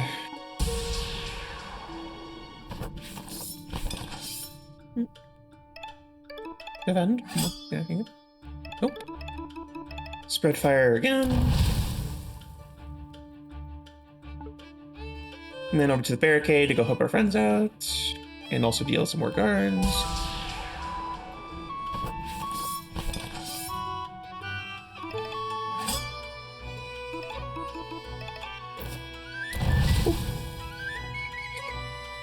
Alright, with the barricade cleared, our friends are now freed, and we're gonna go march on the palace. Woo! except a few more guards. Shoutouts to the guards having little thimbles for helmets, by the way. That's cute. Oh, that's wonderful. I'd never even noticed that before. The details in this game. Alright. March on forward here to confront the palace. Except, yeah, they've mustered, again, the entire guard. I think Shaban could still take them, but, yeah, our friends are like, hey, maybe we shouldn't do this. So Bree decides to buy us some time, and Stilton is going to show us a secret passageway. So we're going to go ahead and leave. And then leave again. And then leave once more. That's the cool ass on the wall. I love the heck with the pointing to it. With the arrow that says rude. Right. For the secret tunnel, we're going to go ahead and do a little quick shuffle here. Give the helmet to Verm. That's pretty much it there. So we're going to go ahead and enter into the palace for the final couple boss fights. So this is a pretty interesting scene. I don't want to talk about it too much just because, like, there's still some story for everyone to discover through playing it. But, yeah, so as I mentioned, the king has just decided to just get out. And Leo finally comes to his senses somewhat and be like, hey, okay, maybe this is wrong. And he decides to take matters into his own hands.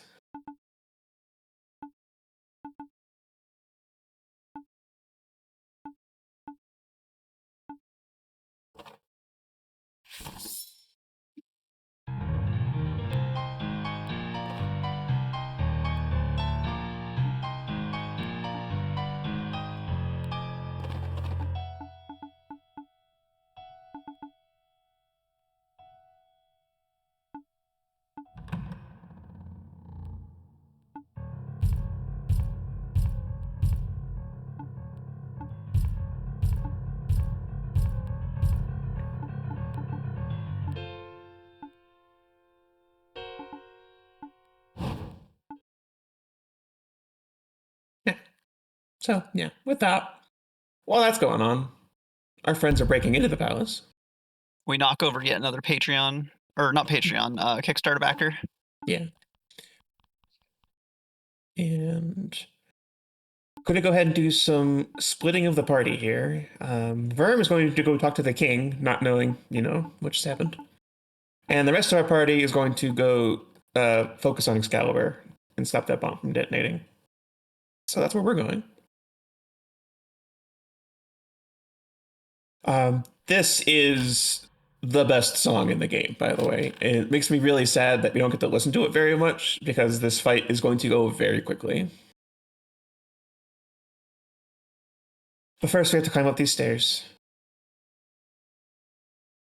and enter the elevator again. Every time.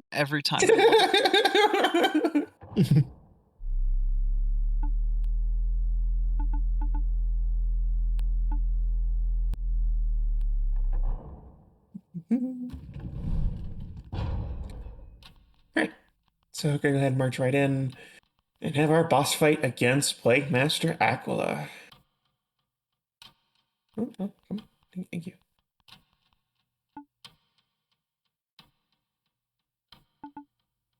Aquila knows that he can't defeat us, but all he needs to do is buy some time.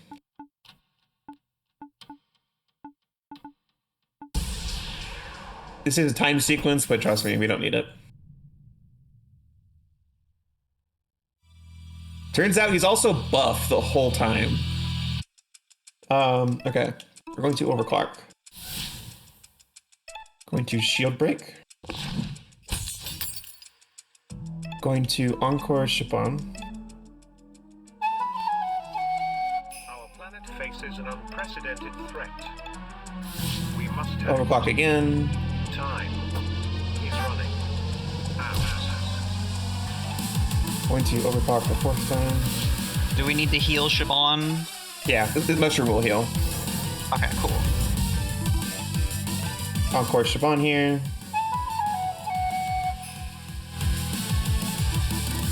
And spread fire. And we're done. The Wow. music is so good, though. It's so good. It's so different compared to every other track in this game. The use of sampling in that one track caught me so off guard. I'm like, whoa, okay. Yeah, so now we have a bomb to deal with. Cannot disarm the bomb, but we can disarm the launching mechanism. So we're gonna go ahead and destroy that.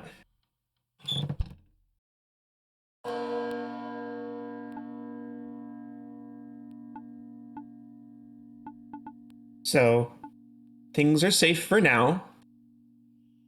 But now Verm needs to go talk to the king. The king who is totally still alive. And willing to listen to reason.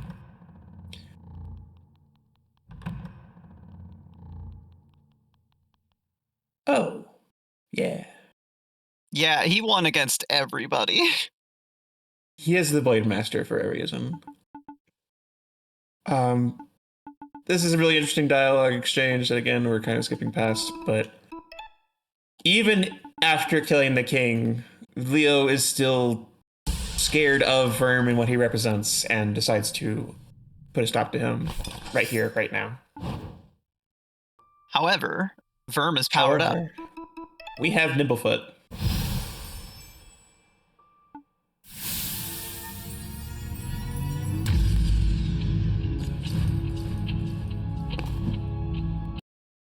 And we can dodge now. Okay. So we're going to rage. Take a hit, but it's fine. Going to cleave. Which does enough damage to destroy Leo's sword there. Buying us a turn, of which we're going to use to cleave again. And get us out of that fight.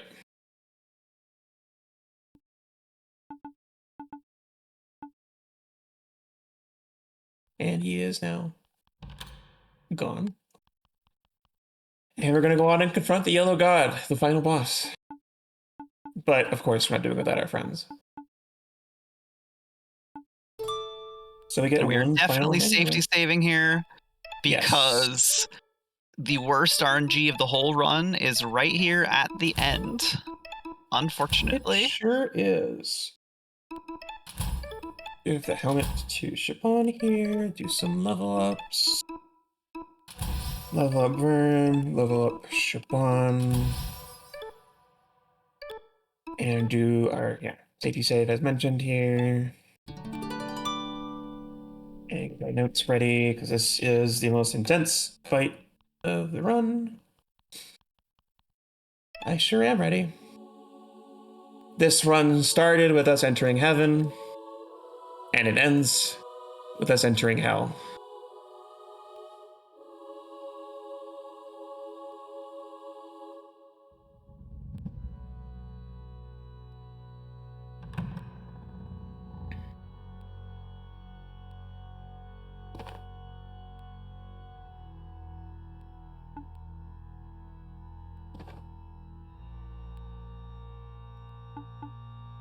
Before we can confront the final boss, we do need to destroy the smoke machine that is pumping in all the rat poison that's meant to kill the rodents. So that's what we're going first.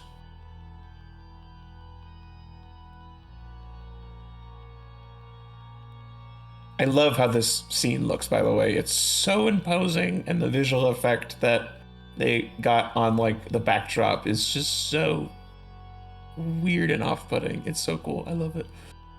This whole sequence is great. Okay, so we got this smoke machine here. We're gonna go ahead and rage. We're gonna go ahead and worm fire here because the smoke machine takes a lot of resisted damage from our attacks. but that's why Verm is here. So we're going to Encore here. And cleave this machine, and that should take care of it.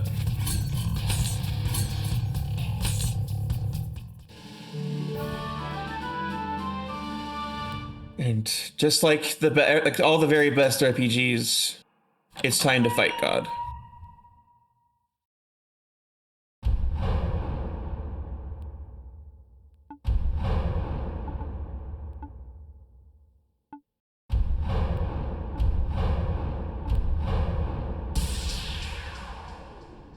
Okay. It's such a powerful line.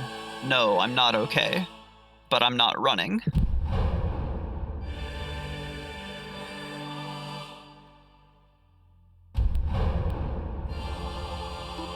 Alright, going to go ahead and give the mushroom to Shaban here. And do a spread fire.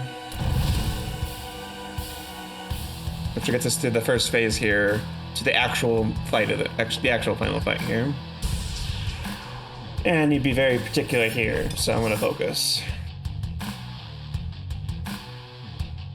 As we fight against Master Hand and Crazy Hand here. I'm going to go ahead and fight Potion on Shaban. Overclock. Overclock. Shield break the left hand. Encore on Shaban.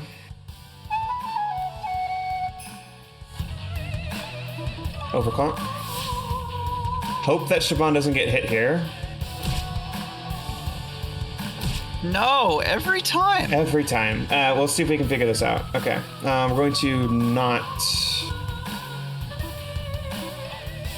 not mushroom here. We're going to instead, I think, rage. We're going to overclock again. We're going to shield break the other hand. We're going to encore Shaban. If Shaban gets grabbed here, we do have to reset, which, you know, is what it is. Yeah, we're gonna get Divine Wrath here. Okay. I don't know if this works, but we're gonna try it. We're going to overclock. We're just going to stab. Both are fine here. Yeah. We're going to encore Shaban. And we're going to spread fire.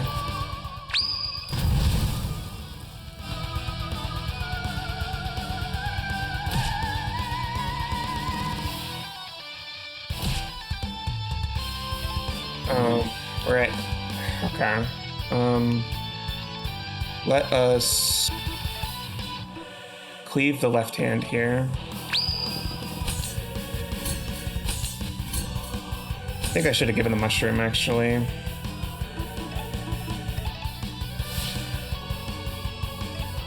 Going to defend here. Going to defend again here. That's fine. Ow, that's not fine. Okay, yeah, we're gonna reset. I don't think I got that right. Okay, that's fine. So that is because Shaban got attacked on the first turn. All we have to do is avoid Shaban getting hit, but I swear this run likes to hit Shaban. Yeah. Don't forget to reshare when you put it back up. Yes. Like I mentioned earlier with the refight, with the fight against Lamia, if Shaban gets hit, they lose a really big damage bonus for being at full health. I tried to kind of scramble and try and make something work instead of having to reset, but it didn't quite work out. But that's okay. We get to see this all over again and spend a little more time with these cute little rodents. Plus, it'd be much cooler to be able to show off the quick kill it's a really cool quick kill. All right, chat. Give Threepup your energy. Good RNG time.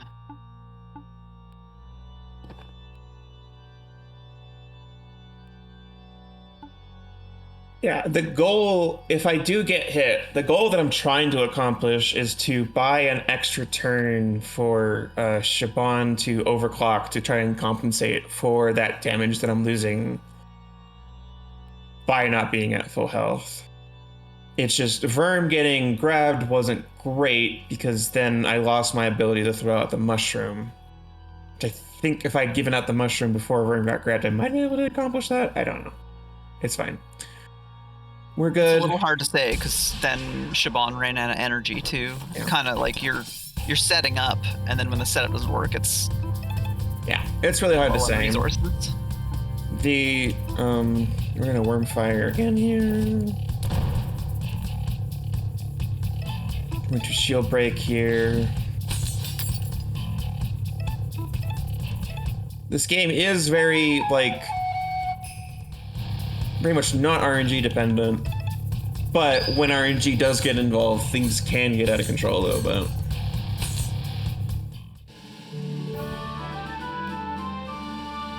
But that's okay, because we're through that first phase, and we're going to go ahead and go up against the second.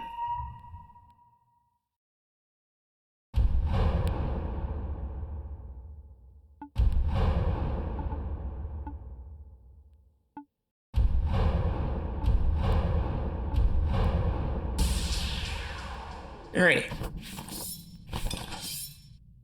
Okay, so you don't actually need to give Shaban the mushroom on this first phase, so I'm gonna go ahead and do that.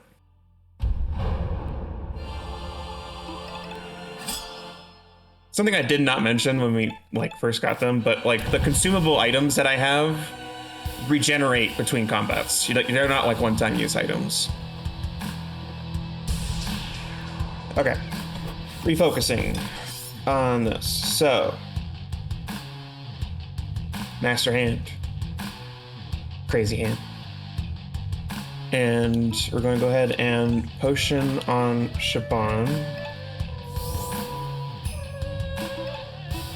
Overclock. Overclock again. Shield break to the left. Encore on Shaban.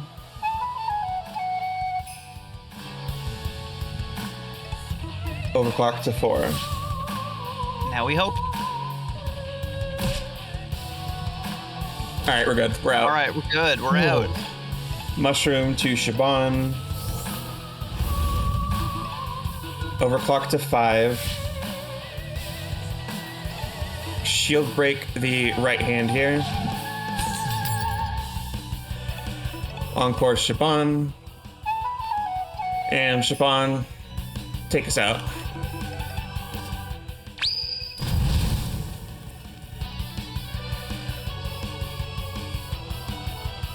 And now for the actual coolest thing to ever happen in any video game ever. When is time on this one again? Time is when we approach Shaban after this, the epilogue. Okay.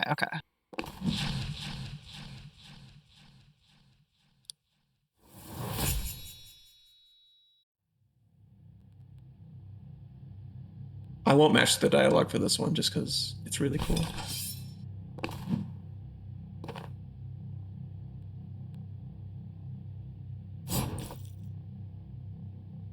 Run.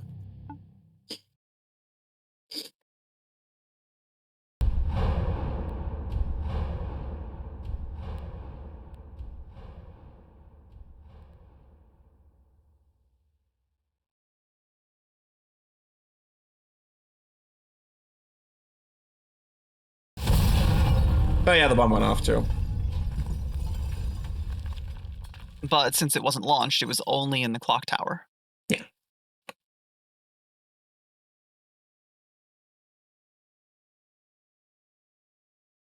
So yeah, we have a quick little epilogue here, but yeah, there you go. That's the clock tower. It's blown up. quick little epilogue here, but yeah, this has been Small Saga. Assuming that the Steam sale is still active, I'm sure this game is on sale. Even off sale, it's pretty cheap. It's a good like 10, 20 hours ish. Play casually. It's a great time. Lots of like queer themes, anti-authority themes, just all of that good stuff you want in your RPG. I really recommend it. Lots of great character writing too. But yeah, I'm going to go ahead and walk through here. And time. GG. Yeah. GG. Gonna, so long as it's okay, I'm gonna mash through some dialogue here just because there's a cute little song at the end of the end credits. But yeah, as that's going, just quick little shout outs. Yeah, I've been Threepup. If you like what you saw here and want to watch more, I am on twitch.tv/Threepup, where I will be speedrunning more of this, as well as just more indie games in general. Shout outs to Moonblaze Wolf. He was the one who got me into this game in the first place, and also a fellow runner of this game who gave me his speedrun notes to learn off of, which is really cool. And just, yeah, shout outs to the Lady Arcaders. Y'all are great. Love y'all. Yeah, Mia, how about you? My big shout out is to Threepup, who is inspiring every time she does all this stuff, puts herself out there, makes these cool runs. She's awesome.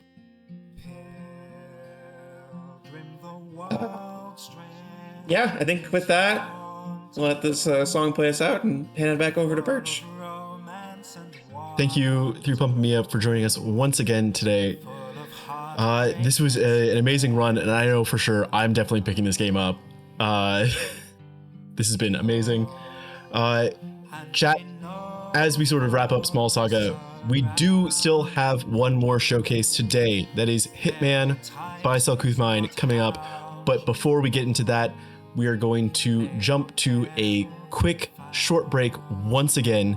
So please stick with us, as well as this is it for my time with you today. I had a great time with y'all watching some mice defeat God. But with that, I will be leaving you in the hands of Bunny's Bun Renna, which she'll introduce herself when we get back from break. But until then, I will see you all. Stay safe, stay hydrated, and I will see you all in the next one. Stay tuned.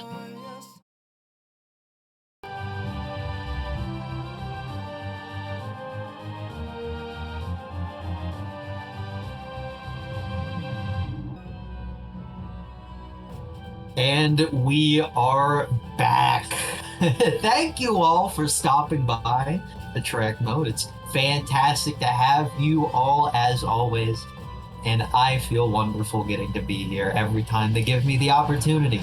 Well, more every time I give myself the opportunity. Usually I'm a little bit busy these days. I got plenty of stuff going on, but that's neither here nor there. Whenever the opportunity arises, I'm always happy to be here. And thank you all for showing up. A few quick things to go over real quick. Of course, we are always looking for submissions. And we want you on this screen right now. Yes, you. You can't see it. I'm pointing at you right now. We want you over here. Feel free to submit any sort of showcase you would like.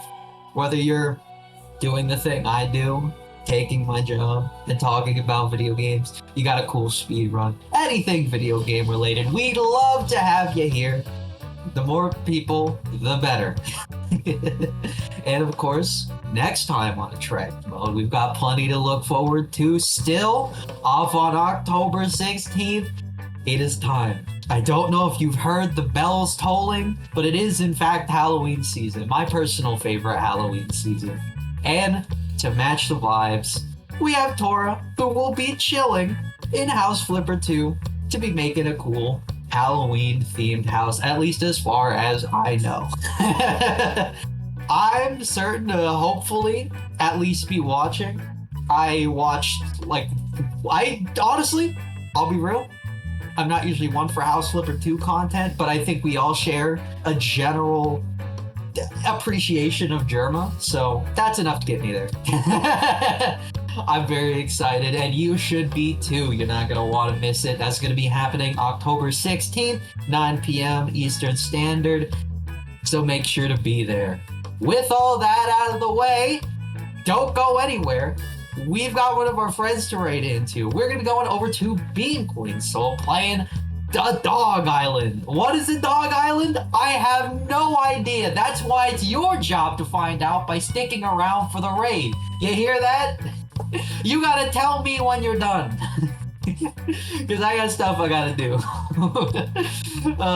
But with all that out of the way, thank you all so much for watching, and we hope to see you on the next one. See ya!